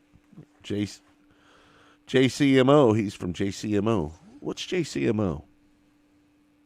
Jackson County, Missouri. Jackson County. Oh, yeah. That's it, Todd. You're the man. All right. Jackson Might County, be Johnson. Missouri. Could be there Johnson. could be Johnson County. Yeah, there is I a guess Johnson it could County, be Johnson Missouri, County, Missouri, right? I guess it could be. Anyway. I don't even know what you're talking about. I know, Kirk. Listen, here's Kirk. What were you just talking about? Kirk said he's interacting on the Facebook. I'm interacting with people on the Facebook, Kirk. Which, again, Kirk's not a very social butterfly on social media. We need to have Kirk get that social media page. How do we teach Kirk how to read more on social media? I don't know. How do we do that, Todd? Jefferson City. Thank you. All right. There are people who function in this country without Facebook. Kirk, it's part you of your miss job. out on part of being. I don't know if you know this or not. I know you've been doing radio a long time. Yeah, but I heard about all this stuff from you. I depend on you to tell me about it. Kirk, what if I didn't tell you about it and then I just started talking about it on the air? What are you going to do? I don't know what the hell you're talking about. Let you talk about it. Now, when you were talking about JOMO and Jackson County, Missouri, I had no idea what you were talking about. Do you even read what people are saying on the chat area here? Do you read that at all? No, I let you monitor that for me. So I depend on you. Lack of participation here on the show, folks. I don't give a rat's ass. We got a busier than normal chat room today with newbies in the house and everything. Do we? So yeah, with that, what's her name? She said she's a newbie to racing. She had a question there about. Where's that one at, Todd? 25. Mike Harbert. Batesville is 3/8 mile. I'm here at the Topless. She wants to know what would be the advantage of the shorter track. That seems like bigger than a 3/8 mile, when you were talking Batesville. about Lakeside, I'm sure. She says, I'm a newbie of just. What's the advantage of making it How can they say that Batesville's a 3/8 mile racetrack when they raced last weekend at Florence and they call that a half mile? Willie says leave Lakeside alone. Just so you know. I know a lot of people are still mad from when they moved it the last time. Moved that wall in. I would tend to agree with y'all. Frog Hall. Leave it alone. My man Frog says the track was perfect for the 360 show. Thank you, Frog. Appreciate that, bud. Yeah, it did turn out to be a great racetrack for that race on the 3rd of August. Scott Street said it'd be like old Tri-City Speedway in St. Louis. They did shorten up Tri-City. They did. But it's still... for a while, they had 2 racetracks there. They had a big half mile, and they had the shorter quarter mile. Yeah. Now they kind of split the difference and built a really nice 3/8 mile racetrack, took the half mile completely out. I'd still go with the quarter mile. You want to get some action? Here's the thing about having a quarter mile. If you have a quarter mile, you can run micros on it. You can run anything on it. Midgets, sprint cars, stock cars, modifieds. The quarter mile fits everything, right? Kind of like I-30 Speedway, Hammer Hill. That's a quarter mile racetrack, is it not? Let's make it like a ditch. There you go. I-30 Speedway, Riverside Stadium. Love those racetracks. You never went to Riverside, though, did you? I only saw Riverside one time before they tore it down. I've told this story before. That wall. 1988, I walked in there and looked at the racetrack. Never saw a race there. The Turn 4 wall, boy. Oh, boy. My shoulders still feel it. And that was 1988. Hardest wreck I ever had. Reason why I never saw a race there is after I moved to Kansas City in 1986, it was still open at that time, but I had to go to Corning, Iowa every Saturday night, so I never saw any Saturday night races down here back in those days. Right. But I definitely wanted to go in and look at the racetrack before they tore it down, so I did that. For the people that are online right now watching, tell me what your favorite track of all time in Kansas City has been. You know, I have mixed emotions, right? Because as a kid, I went every Friday night to Lakeside Speedway, the old Lakeside Speedway on Leavenworth Road. I did that every Friday night, went with my Uncle Gene. My Uncle Gene said, if you can be here, I'll pay your way in. All you got to do is just be here when I leave. Then I'd spend the night with him when we get back from Lakeside Speedway, and then I would go with him to Riverside on Saturday nights. And I did that my entire life from about 10, 11, until I was 17 when I had my first race car. And my Uncle Gene helped me build it too, by the way. And it just, those tracks mean so much to me. But I-70 Speedway, the old I-70, is still one of my all-time favorite racetracks. That's my favorite racetrack in Kansas City is the old I-70 Speedway. Really? Yeah. When it was pavement? When it was pavement. Back in the glory days of after they took the dirt off of it. The 90s were the best years for I-70 Speedway, man. I'm telling you. That was a special place. The old I-70 Speedway when it was pavement, racing weekly. The old ASA races back in the day. Willie said, Kirk, you missed some damn good racing in them days. Well, I was going to races back in those days. It was just elsewhere, you know. It wasn't Riverside. I was living in Iowa back in the early 80s. Wasn't Riverside the great thing about going to Riverside? For me, as a kid, is when Larry Castor, Hall of Famer Larry Castor, my all-time favorite promoter in Kansas City, I'll say it, Larry Castor, none better in my eyes than Larry Castor. He was our P.T. Barnum of our area. He knew how to promote races, Larry was. But Larry Castor just had a rapport with the drivers, the fans, Dixie, selling tickets. I still got my first pit pass from Riverside Stadium, 1975. I don't know how I hung on to it all these years. Were they stapled it to your T-shirt? Yep, right here. Yeah. Staple on your sleeve. I remember going to tracks back then. They staple the ticket to your shirt. Hey, and on top of it, my pit pass that they stapled to my shirt still has the staple in it. It's still got the staple on it. But let me tell you, folks, growing up at Riverside, it was a little roughneck. You know, you kind of had to watch your back a little bit. If you were yelling about a driver you didn't like, maybe you might get in a fight with the person standing behind you. Mine was Old Lakeside Speedway on Leavenworth Road. Listen. That's my home away from home when I was Riverside was for a different group of people. Would anybody agree with me that Riverside Stadium was for a different group of people? Riverside was for the roughnecks. The people that wanted to carry in their cooler and get pounded and hopefully get out of Riverside without a ticket. Am I wrong? Listen, Willie, you were there. You were there. Mark, people that were there that went to Riverside. Frog, you know, wasn't Riverside for a different group of people?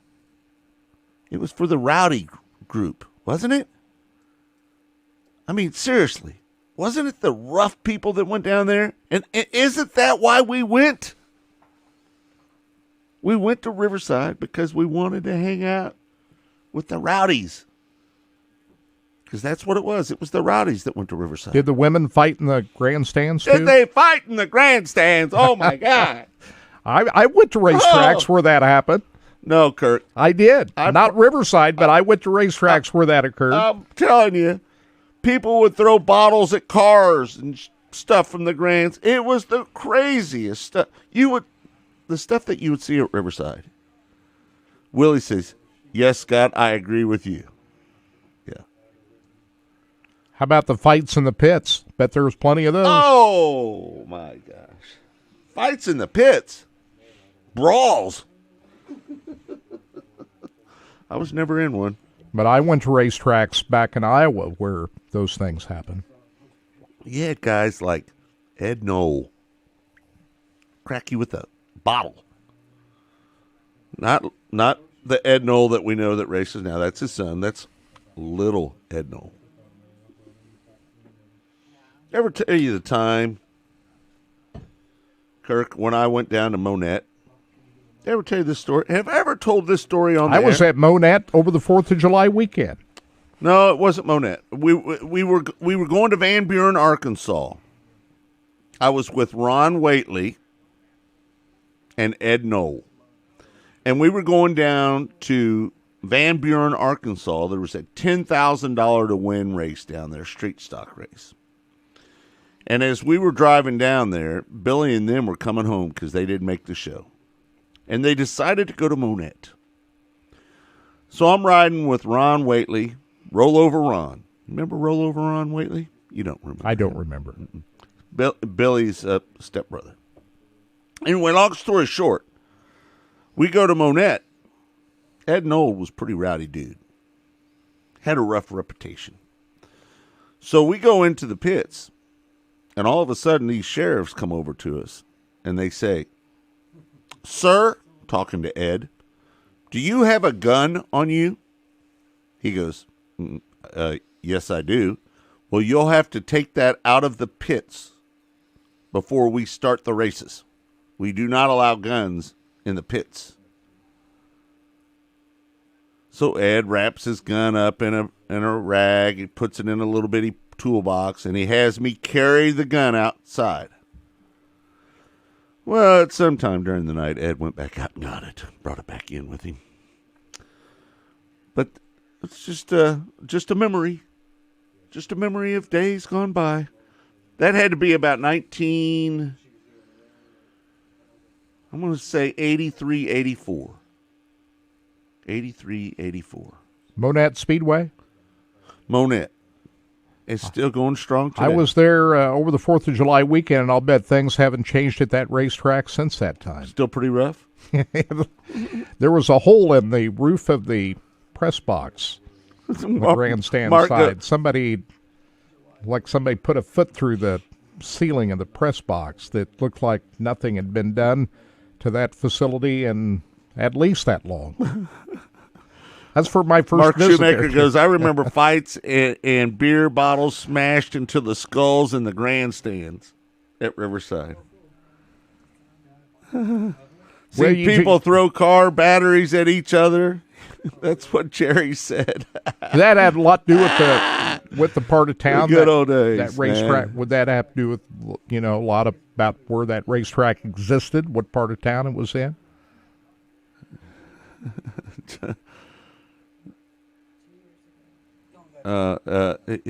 Here we go.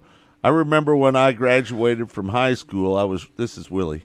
I remember when I graduated from high school. I was racing over there. My brother and I got there and carried a 16-gallon keg on ice up into the grandstands. Believe it. That's because it's true. What are you doing, Kurt? What are you doing there? Hand signals? Yeah, I was just curious. Have we heard from Lee Spencer? I texted, haven't heard back. Haven't heard back. All right. We did not. She may not be. She's on a cruise down the Mississippi River right now, where internet is not really good. So I'm not sure we're going to hear from Lee or not. She's on a big birthday cruise that's lasted for It's her 2 sister's weeks. birthday, and it's my daughter's birthday today. Well, happy birthday to your daughter Zoe. Really? How about that? Number 22. Dee, how you doing? You doing all right? Yeah, she's all right. Dee, All the best to Dee. She had a little surgery this medical procedure this week, so Yeah. glad she's doing much better. So we've been concerned about you, Dee. Could you imagine taking a 16-gallon keg up into the grandstands of a racetrack on ice? They did it, though, right? Yeah. Hey, don't forget, folks, tonight, again, we're going to have a live race on Racing Boys. We're up at I-35 Speedway, right? Yeah, and we can only show the sprint cars tonight. Right. We're not allowed to show the other support classes at I-35, but we'll have the sprint car races. Non-wing Midwest Wingless Racing Association. USAC should be a great show. We've had a lot of different winners this year. Ray Cunningham's going to be doing the call tonight on those races, and so tune in for the live broadcast. And it really gets busy over the next couple of weeks. We've got, we're really headed up strong here over the next following 3 weeks, especially over the Labor Day weekend. I think we're like at 4 different racetracks in one night. So we're going to be pretty busy through the month of September. So we've got a lot of events coming. I'm a little bit light this weekend and last weekend, but we're going to be picking it up next weekend. You're going to head out to Waukene, Kansas next Friday night, where the Lucas Oil ASCS Sprint Car Dirt Series will swing back into action. Right. That was originally supposed to be 2 nights out in Colorado, but that got COVID and some other things called that off, so they added that Waukene show for next Friday night. So looking forward to that event. All right, let's bring in Lee Spencer of Racing Boys. We did hook up with Lee. Hey, Lee, how you doing? I'm great. How are you guys? Are you the birthday girl today? That was last week, No, wasn't it? that's my sister. I was the birthday girl last Saturday, but since it was a big birthday, we here. This might be shaky. Where are you at? You're out on the Mississippi River somewhere? Yeah, we started in Minnesota, and we're going all the way down to New Orleans. Oh, how about that? How fun is that? Is that really cool? It's seeing it from this perspective is absolutely mind blowing. So it's been phenomenal. We went to Memphis yesterday, went to Graceland yesterday, so that was really really cool. And need to come back to Memphis. It's a 2-day show, and we were only there for one. So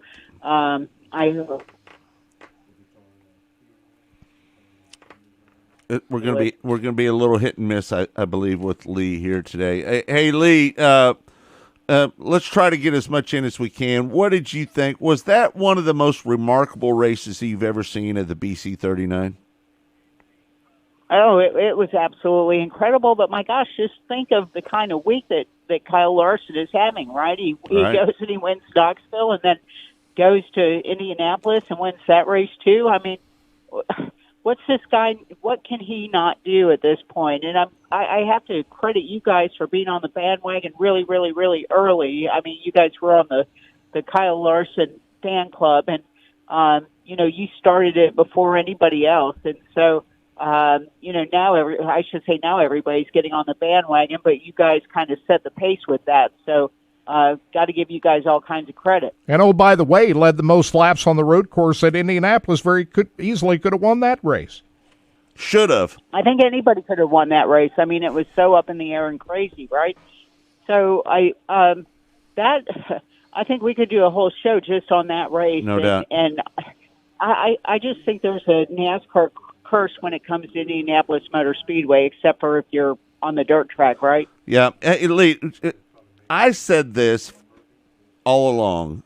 When the first splitter got ripped off, they should have took that metal piece out right then. They shouldn't have waited, because they tore up hundreds of thousands of dollars worth of race cars at the end of that race. When they could have taken that up, they did it, after that last incident where they tore up all those cars. But why didn't they think to do that prior to that? Why didn't they, as soon as that first splitter got ripped off, when we thought it was just a piece of sheet metal, and they ripped out that whole splitter out from underneath that corner, they should have removed that metal piece right then. Don't you agree? Oh, I mean, I'm in total agreement with you, but here's what we're going through right now. With the lack of practice, with the lack of testing, you throw all these things.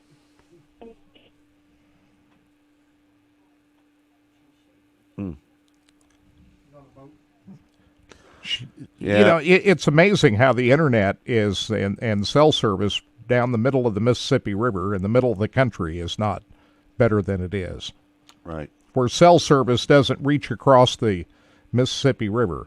Is it that wide a river where you couldn't get cell service to go across the Mississippi River? Listen, the Mississippi River is very wide. Have you ever been down there? I've been across it a few times. Dave Tyson, one of my favorite guys right here, he says, I saw drivers' wives take the trophy and split the winner's head open at Riverside Stadium. Then the driver's wife and woman got into a fight, all in victory lane. But as a kid, those figure eight races at the end of the night were the best. No doubt about it, Dave. Jay Van Tile, Jim Darling, Roger Edmond.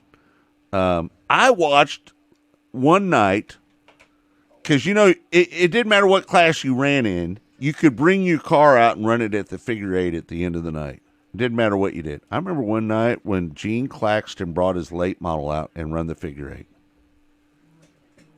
Could you imagine that? Taking your late model out there and doing that? I don't think I've ever seen a figure eight race live. I heard a lot about it. I've never went to a racetrack that had a figure eight track. Let me tell you something. Nobody left Riverside before the figure eight race was over. Well, I can imagine. It was one of the most entertaining. It wasn't like a figure eight race like you see on TV where they're flying. Sometimes they fly through there. But Larry typically had the center of the figure eight all mudded up, right? And when you went through there, it was like going through a sippy hole. You know what a sippy hole is?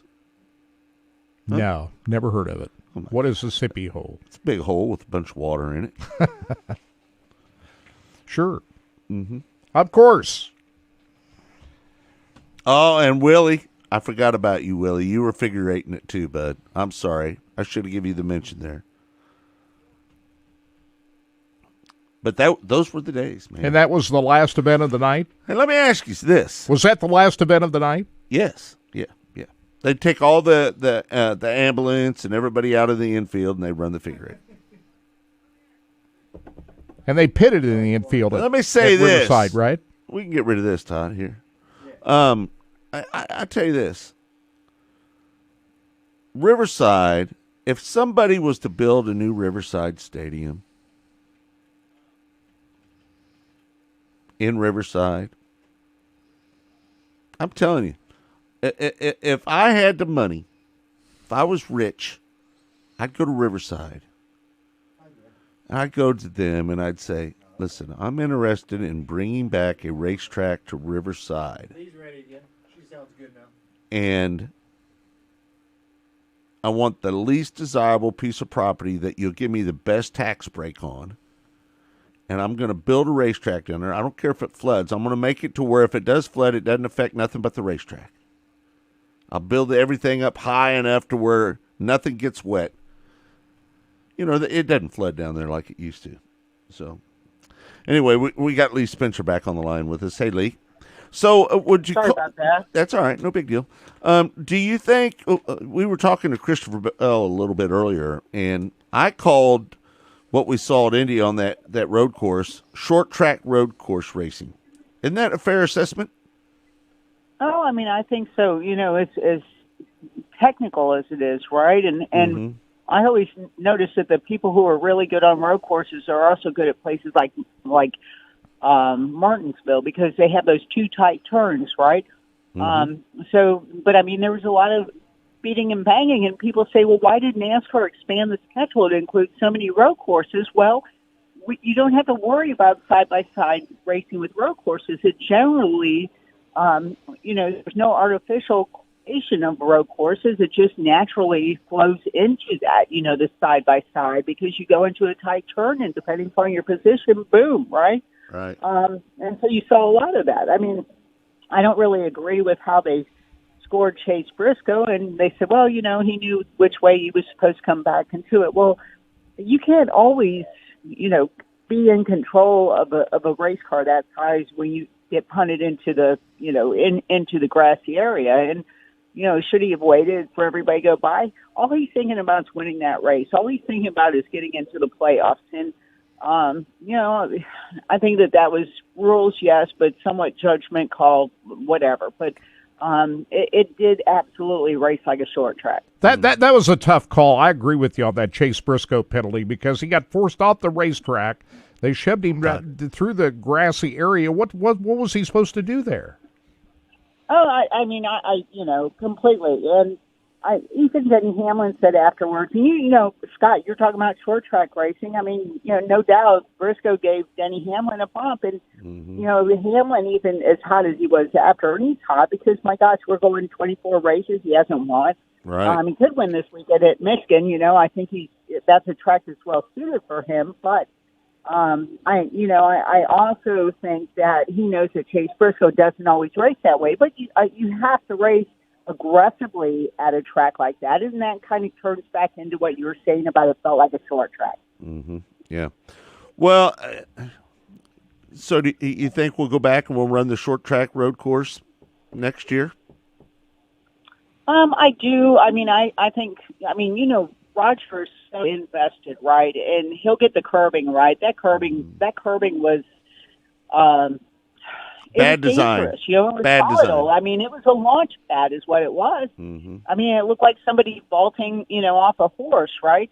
So I think that he will find a way for that not to happen, because we've seen things get stuck under curbing in the past, but not to the point where it's slashing tires and people are just having that kind of violent reaction to, if you hit it wrong, you're done. But, it does not, something like that did not help or add to the drivers, thinking, okay, am I going to be aggressive and try to make it through there safely, or am I going to be timid? That's going to get you out in the game. Can't we all agree that this is still better than these cars on that oval track? It is better. It's still better to have them on the road course. Absolutely. I'd much rather watch a road course there than the Cup cars were not designed to run on that track. Right. Let's face it, I really felt bad for Scott Miller, because he got put in the position like Robin Hamilton was, or that Goodyear tire debacle, right? It was like the Goodyear tire situation all over again. And so sometimes you can sometimes a variety of cars will complement a certain surface, and sometimes not at all. And I think that they're much better suited to run the Grand Prix course. Hey, Lee, have you heard any rumblings that the folks at Indianapolis Motor Speedway are considering removing the dirt track? Have you heard that? I have heard that for the last year, but I can't believe that after Roger invested in going to the races that he would do that. But you're hearing it like I am, right? You've heard that. You've heard that rumor. I've heard it for a year. I've heard Roger's not a dirt guy, yada yada yada. But I think Doug Bowles isn't going to win an argument with Roger, right? I mean, it's just not going to happen. But I think Doug would really fight for it, because if there's Indiana Sprint Week, Indiana Midget Week, Doug Bowles ventures out to all these places. He's a dirt fan, right? And next time you guys run into Scott Petrie, if you run into him before I am, ask him, because he helped develop that racetrack. Right. And I think he would have a really good idea what's going on. But the fact that Roger, showed up is almost, I won't say a stamp of approval, but I think I feel a lot more comfortable about Roger actually going to the track and seeing what's capable of the track. And, Roger is such a statesman when it comes to motorsports. He cannot be blind to what's going on with Kyle Larson, going back and forth between dirt and NASCAR, and how many new eyeballs are how many eyeballs he's bringing to the sport. The one argument that if you've listened to Race It Boys for long enough, and you've listened to the three of us sit here and discuss certain topics, the one topic that comes back all the time is the fact that some of these young drivers have not spent ample time building up fan bases and bringing them with them when they come to race in NASCAR. They write a check to move into the Truck Series. They write a check to move up to Xfinity. They write a check to get up to Cup. Nobody knows who the hell these kids are. Right. And so somebody like Larson, who is bringing a fan base. I mean, if you guys have listened to Sirius, and when I could get it on the last couple of weeks, everybody starts their conversation with, well, I'm not really a Kyle Larson fan, but I find myself pulling for him if my driver's out of it. I didn't start out to be. I mean, you hear that time and time again, and I can't imagine that these people who caravan from track to track to track to watch him, whether he is in midgets or sprint cars or late models, are not watching what he does on Sunday. Hey, Lee, the question at the start of the show, and I want to ask you this. Do you think there's going to come a time when people are going to get sick of Kyle Larson winning, and he will become the boo bird instead of the hero? Do you think that, or do you think because of his dirt background, he'll never be that guy, that the grassroots people will always clamor to him because he's a dirt guy? He's their guy. I mean, there really has been. I mean, you look at somebody like a A.J. Foyt who went back and forth, or Tony who went back and forth. Did they boo them when they came? I mean, I wasn't around in the early days. That was all the time. And I found that Tony brought a huge fan base with him. Jeff Gordon brought a huge fan base with him. There have been years where the fans got tired of Donnie Schatz winning, right? And so if you look at it from that perspective, you kind of would have thought that they would have warmed to Donnie by now, right? Because he's on the other side of his career. He's not that young kid that's, just an upstart kind of deal. And I think that that's what made the Knoxville Nationals even more special, is the fact, and I forget who put up the picture of Kyle Larson wearing the Donnie Schatz T-shirt as a kid, getting his picture taken with Donnie. Who the hell knew that this day would come? Donnie would give it his all and still not have enough at the end for Kyle. But I think what you're seeing now is it's good for motorsports across the board. This symbiotic relation that you're seeing between dirt and NASCAR, the high tide rises all ship mentality. I think that's really, really starting to pay off. And I think there are more eyeballs on it now. I mean, certainly I would think your viewership as far as Racing Boys go and Flow and Dirt Vision are all benefiting from, Kyle Larson making the rounds with these different series. How about that scene that, and we talked about this earlier in the show, after he won the Knoxville Nationals, he's in behind the grandstand area, stands up on the picnic table and salutes gets up close to the race fans. After That was the race awesome. Was over. That was pretty awesome. Well, and the race fans who I chat with, I have quite a few people that I rely on for perspective from the race fans, and my guys up in Jersey, that if the Outlaws are in town, or the All Stars, or Larson running anything, they'll go see him, and not once have they said that he has not stuck around until the last autograph was signed. When was the last time that happened at a NASCAR race? That some guy stood around, waited till everyone, left from the winner's circle and went out and partied with all the masses, and until it was, time to turn the lights off and shut the door. Jay Johnson says on our chat room, he said, I see more NASCAR T-shirts last weekend in Knoxville than ever. Not just Larson. We are seeing a big transition. Do you believe that, Lee? I believe that from the time Chase Elliott went and ran a midget during Speed Weeks. Yeah. Because the people who were Dave Byro, who has been kind enough to shoot for us over the years and follows the open wheel stuff religiously, he said there are more Chase Elliott shirts down here than any of the guys driving the midgets. And, that spoke volumes to me as to the tide turning in the direction of, motorsports as a whole, and not just dirt track racing, open wheel racing, NASCAR racing. I mean, it's starting to look more like one big happy. Yeah. Well, I don't know.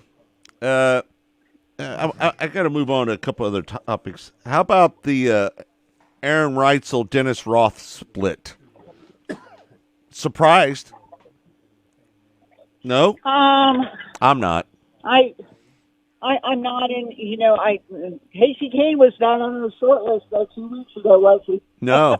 Well, he's just a gap fill guy, right? They're just going to use him till the end of the year, and they're going to see what kind of drivers are out there on the open market, and they're going to pick the best one they can, or the best that they can get for the Roth team. To be honest with you, I think Reitzel was the best thing that ever happened to Roth in the last several years. I mean, listen, not that we didn't see that car in victory lane, but he went to victory lane 4 times in that car this year. And I can't remember the last time the Roth car had 4 victories in one season with the World of Outlaws. Well, and that early in the season, right? It wasn't Right. even halfway over. So Right. Have you talked to Reitzel since then? Have you had him on the show? No, I haven't. I feel like reaching out to him, and maybe we'll try to do that next week. I know him well enough. He might come on there and talk to us, but he might not want to say anything. That's what I was thinking. But he also knows that if he comes on this show, he's going to have to answer some hard questions, and he might not want to do that. Well, but if you're not cheating, you're not trying, right? I mean, Well, listen. I as I've said many times on this show, I cheated over the years. I'm not saying everybody cheats, but I think a lot of people push it. What he did, though, to be honest with you, what in his statement, to be fair, he said he's ran that car several times over the last few years, and it always passed inspection, but they probably never did a tube inspection on it, right? And then he tries to blame it on it getting sandblasted and repowder coated, that might have lightened it up. That's bull. That's a bunch of crap, right? The car had small tubing on it, and he was trying to sneak it through, and he knew it, and he got busted. But I'm going to tell you this, just like Kyle Larson. I'm sorry, what? Just like Kyle Larson, Aaron Reitzel, it might give him a better opportunity. He might get a better ride than the Roth car when it's all said and done. Oh, and he certainly has put his resume to that level, and it just depends on the politics behind it. Hey, listen, Aaron Reitzel can drive the shit out of a car. I mean, that guy can drive. Oh, no doubt about it. And you could year, so I mean, you know better than anybody. But at the end of the day, if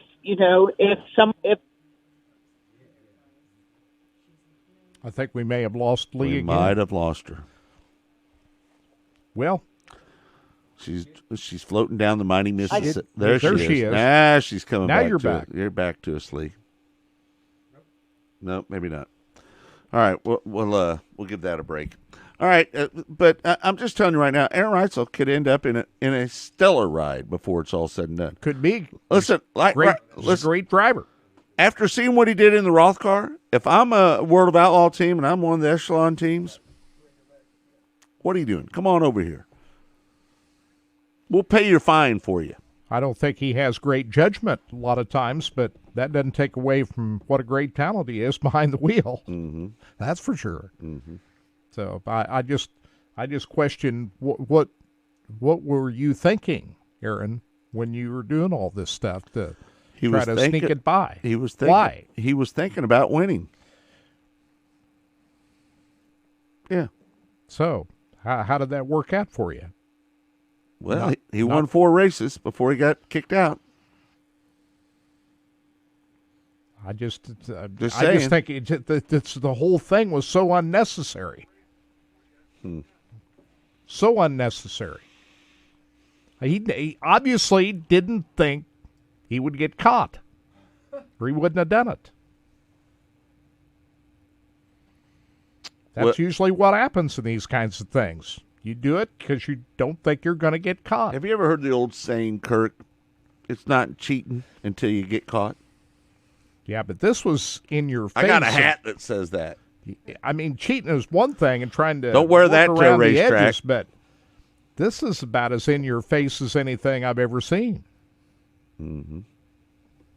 That's what he tried to pull off. Willie said he outran Frank Hedge in his modified one night over there and won the race. Frank Hedge, the late, great Frank Hedge. Do you remember Frank Hedge? No. Frank Hedge, in his day, was a ass kicker in a modified at Riverside. He was good, man. That guy could get around Riverside good. He was so good. Well, hey, Willie, what year did Frank pass away? It's been a long time ago. Frank, if the story is true about Frank Hedge, he had a head like mine, right? He had the shoehorn. Deidre loves it. She likes rubbing my head. Anyway, so I was told, and in high school, he shaved his head, and his hair didn't come back. I don't know if that's true or not, but I heard that about Frank Hedge. Frank Hedge, a good one, man, back in the day. You're telling me he had head of hair, shaved his head, and the hair never grew back. Right. Never heard that before. That's what I heard. We talked about US 36 Raceway getting rained out last night. Well, called off early. Good call last night. You and I both got to the racetrack with the gate closed, and the sun was shining. Kirk, you didn't have to get to the racetrack. You didn't answer your phone. I called you twice. Deidre called you, and you didn't answer your phone. But I was still on the way to the racetrack. You got all the way there. So did you. Yeah. Lakeside Speedway also called off early yesterday because of the forecast of bad weather coming in. Thank you, Willie. 1993, Frank Hedge passed. Humboldt Speedway did get its show in, though, last night. Humboldt Speedway hosted the Oil Capital Racing Series. Sprint cars last night. Alex Sewell wins the feature event after starting on the outside of the front row, holds off 10th starting Joe Bob Lee. Cody Whitworth was one of the third. great names in motorsports. Joe J.R. Bob Lee. Topper fourth, and Grady Mercer rounded out the top 5. They're going to be at Nevada Speedway tonight in the Oil Capital Racing Series. And some of the other events that they had at Humboldt last night, the USRA B-Mods, say had only 14 cars in the B-Mod class last night. Mike Striegel wins the feature event. Ryan Smith in the Midwest Mods. Brandon Vink in USA Tuners, all winners at Humboldt Speedway last night. Hey, Deidre, look up I-35 Speedway's Facebook page, and maybe, do you got Mike Johnson's phone number there? Todd, call up there and find out if they're still racing tonight. He doesn't have to come on with us. Just find out if they're still planning on racing tonight up there at I-35 Speedway, and we'll get a little bit of an update. the Midwest Non-Wing Racing Association is going to be up there tonight, and it will be live. We'll only be able to show you because they don't want us to show the support classes up there for whatever reason. Only track that does that, to be fair. And as of an hour ago, races are still on for tonight at I-35 Is that what they Speedway said on their Facebook page? On their Facebook page. All right. So gates open at 4, hot laps Nevada. 6:20, racing at 7 p.m. tonight. And, racing at Nevada Speedway tonight featuring the Oil Capital Racing Series. Okay. So, all right. Got those what two about big events Nevada? coming up. That's what I'm saying. Nevada still on. Nevada's on. Not you weren't talking about No, it. I'm talking about I-35 is still on tonight. And Nevada. Both. And Nevada. Okay. Yeah. All right. So far, so good. So we'll see what happens. The sun is supposed to come out today. What about Central Missouri Speedway? As far as I know, they are still on. So Gunnar Martin won the feature event last Saturday night down at Central Missouri Speedway, and they're going to go at it again tonight. Mm-hmm. They kicked out a bunch of cars a few weeks ago, didn't they? A couple weeks ago, we talked about this on last week's show. I know They it. disqualified some drivers. If you read page 4 of the rules book on Central Missouri Speedway, talk about a negative point system that was used. 10 negative points will get you disqualified. And we saw that Kevin Blackburn was assessed 15 negative points. He drives for the Smiths, right? Yeah. So Tim Carrick got kicked out, too. A couple of weeks ago, they were doing some slide jobs on one another, and didn't work out so well for some of them. And they just get the discussion in the pit area and so forth led to the disqualification. So, Earl, bringing the hammer down. That's what he does, isn't it? It's Earl's racetrack. He better can do- abide by the rules. He can do- the one thing that we Listen, talked it's about his last racetrack. week. He can run it the way he wants. I don't always agree with what he does. In but bold letters, it said, if you ever say you're never coming back, you won't come back. You won't come back. So don't ever tell Earl that you're never coming back. Those are bad words to Let's say. be fair. People say things in the heat of the moment. I think that's a stupid rule. I just think it's stupid. But beware. It's his rule. So there you go. Mm-hmm. Well, that's how Earl rolls. And we talked about at the beginning of the, towards the end of the first hour, the late, great Ramos Stott. Mm-hmm. We found out he passed away yesterday at the age of 87. Two-time ARCA champion, USAC champion, pole sitter for the 1976 Daytona 500, and one of the great drivers out of the city of Keokuk, Iowa, Ramos Stott. Watched him race back when I was a kid, and he was one of the great ones. And so we're sad to mourn his loss here this morning, Ramos Stott. And we attended the services of Carla Lane on Tuesday, and we remember her again this morning. And unfortunately, I wasn't able to make it because Deidre was having surgery that day. Right. Yeah. So there was a big turnout for Carla. And then we had and celebration of her life on Tuesday. Then we had Dale Welch. Dale Welch. If you didn't know who Dale Welch was in Kansas City, well, you didn't race. You didn't know much.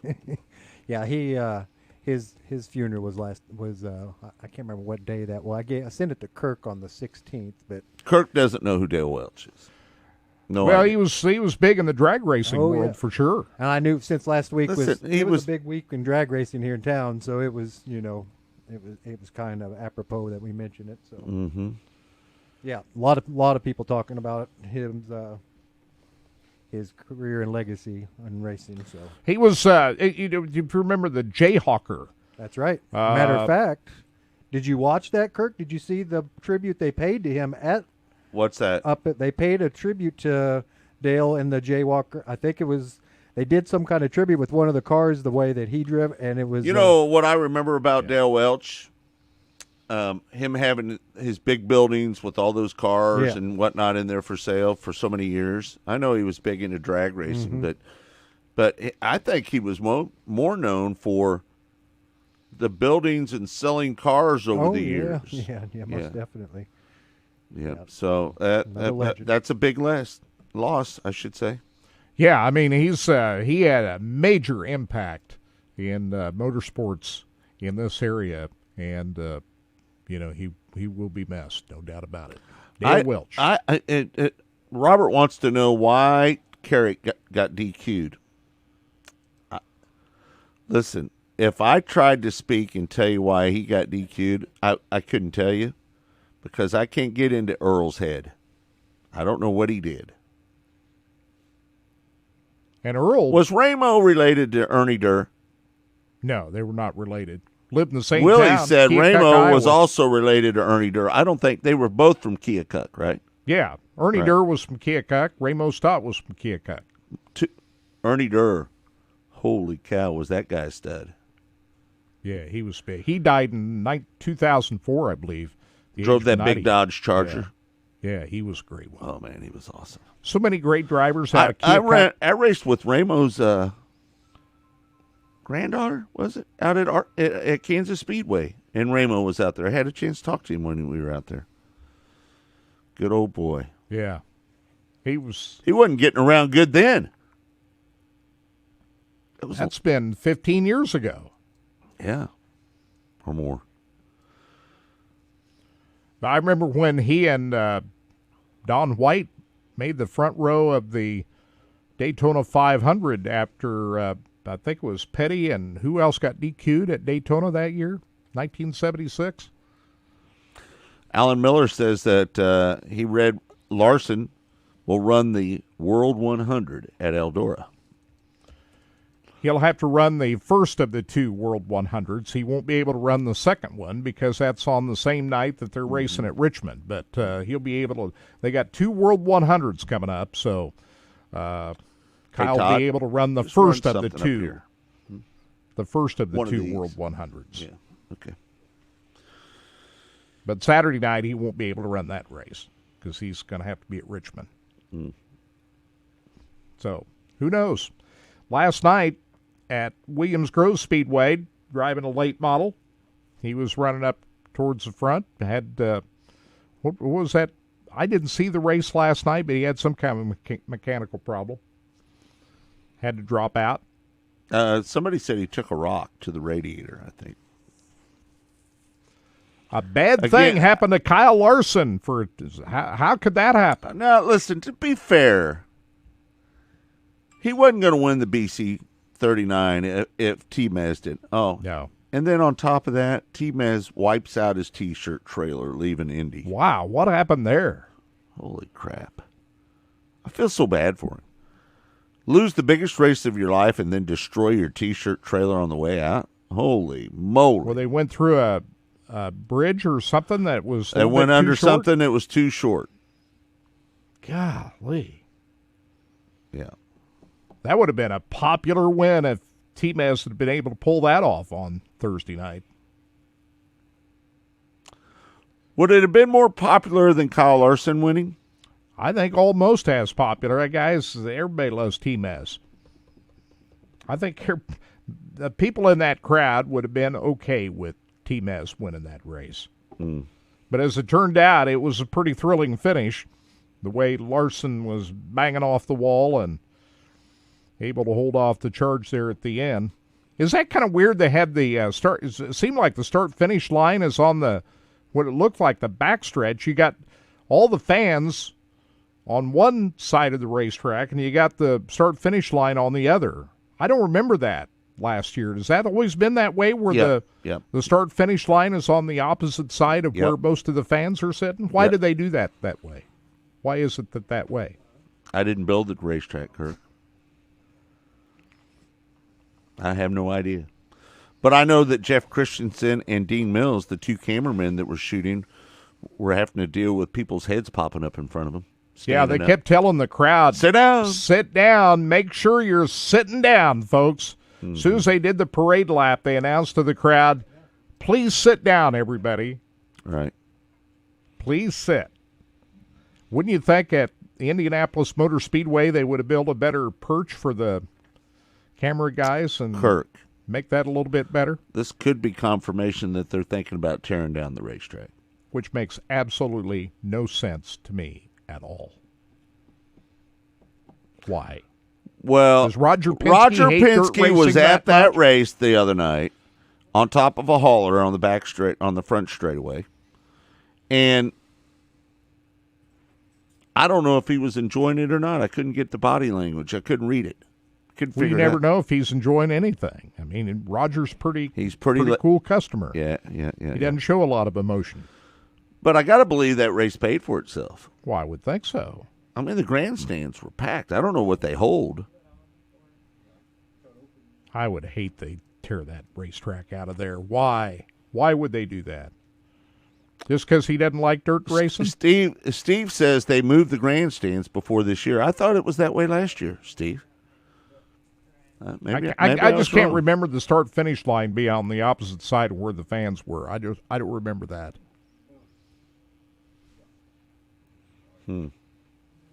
I'd have to go back and take a look at the video from last year when 2 years ago, when Zeb Wise, well, I guess the last BC 39 we had was 2 years ago because he didn't have anything on the dirt track last year. Right. Ken says the family that owns and preps Kokomo built and preps the BC 39 track. They did a good job. That was a hell of a show. Listen, there were so many drivers that talked about that's the best midget racetrack they've ever run on. Do you think that? Let me ask you this, Kurt. Do you think that's a dig on the Chili Bowl when people say that? No, I just don't. I don't think they're thinking about that. I just think that it just puts on such a great show for midgets. The times that they've had them on that dirt track, that it's just, it's the racing's been good. I don't think it's a dig at the Chili Bowl at all. I don't think people make those comments or even thinking about the Chili Bowl. They're just saying what a great show that the midgets have put on that racetrack the times that they've had the BC 39. It's been great races. It really has been. Great events the 3 times that they've had it. I couldn't believe how they kept just grinding the right rears on the wall. And the slide jobs, the way they were just throwing them, and they just run them in there and bounce it off the wall. See, that's what adds to the excitement of it, is being able to take the right rear off the wall, bang it off the wall, slide jobs. I mean, that's what it's all about. Yeah. And when you put midgets on that type of a racetrack, it just seems to be like a hand in a glove. It was just it was fit. It made to order for midgets. So, in my mind, I don't think they were thinking about the Chili Bowl at all. I just think it's been great shows at times that they've had the races there. Yeah. All right, man. What a good show today, Kirk. We want to thank Christopher Bell for giving us the time this week to do an interview with him. Unfortunately, we didn't get to see him run at the BC 39. I would have loved to have seen that, right? Yeah, that would have been Come fun on, to Joe watch that. Gibbs. Let him run on dirt some more. Don't you see what it's doing for Kyle Larson? Come on. Yeah, I would love to see Bell at racing at the BC 39. But did you hear what Christopher said, though? He said his midget program, he's not up to speed right now with that. You believe that? Well, he hadn't been in a midget since the Chili Bowl, right? When he flipped that car at the Chili Bowl, that's probably the last time he's been in a midget, right?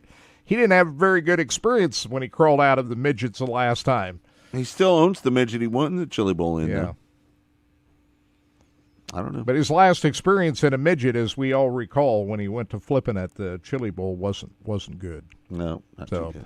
But anyway, hey, big late model race tonight, Topless 100 at Batesville Motor Speedway. Last night, Jimmy Owens. It's hard to believe that Jimmy Owens won his first Lucas Oil late model feature of the season last night, and he led the entire distance as Tim McCready finished in second. And Nick Hoffman, driving for the injured Scott Bloomquist, ends up third ahead of Brandon Overton, which that was kind of surprising that he was able to get by Brandon Overton, who has won 21 features this year. So it's going to be exciting to see how things go at the Batesville Motor Speedway without the lids on the late models. Topless 100 tonight. We'll be watching that down in from Batesville, Arkansas. Don't forget the Midwest Non-Wing Racing Association is going to be running at I-35 Speedway tonight. Get up there and check it out if you would. It'd be a good race up there. I promise you, folks, it'd be fantastic. So get up there and check it out. I think Corey Schutte won the last time up there. I don't know if they let me in if I go up there. I thought about going up there tonight. You may have to pay your way in. I'll buy a ticket if I have to. I ain't scared. You can go up there and help fill time in between the races we're not supposed to do. Ray Cunningham will be there to voice the action tonight. Man, Ray. For the what a Midwest great guy. Racing Association. Him and Dave Tyson, man. Two great racing historians in our city. So, all right, folks. Well, that's it. We want to thank Lee Spencer for joining us, Christopher Bell as well. It's been a good show. I want you to put some thought to it. Quarter mile or 3/8 mile if they were to shorten up Lakeside Speedway.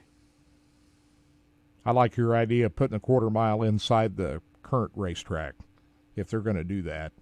Just build a smaller quarter mile racetrack inside the big track.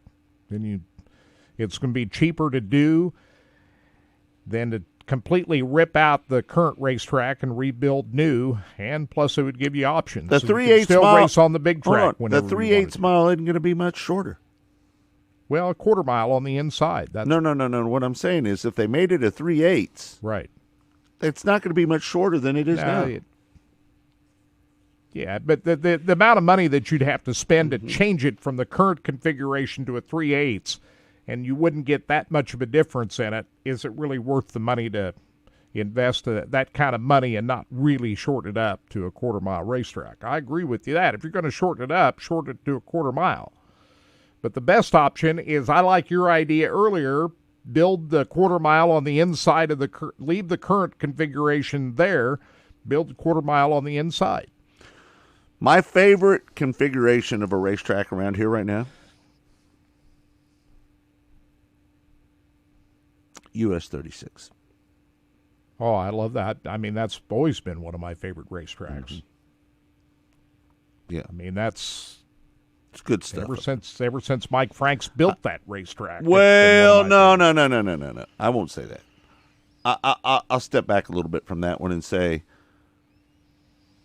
since John Bowler has taken it over, it's been really good. Well, I like the way it's been prepped since John has had it.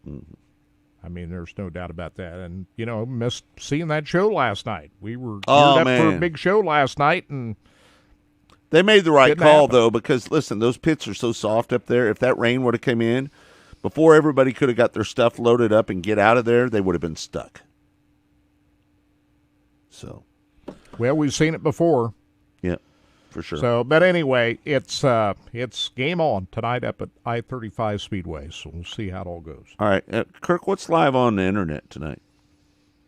Do you know? Well, we got the Topless 100.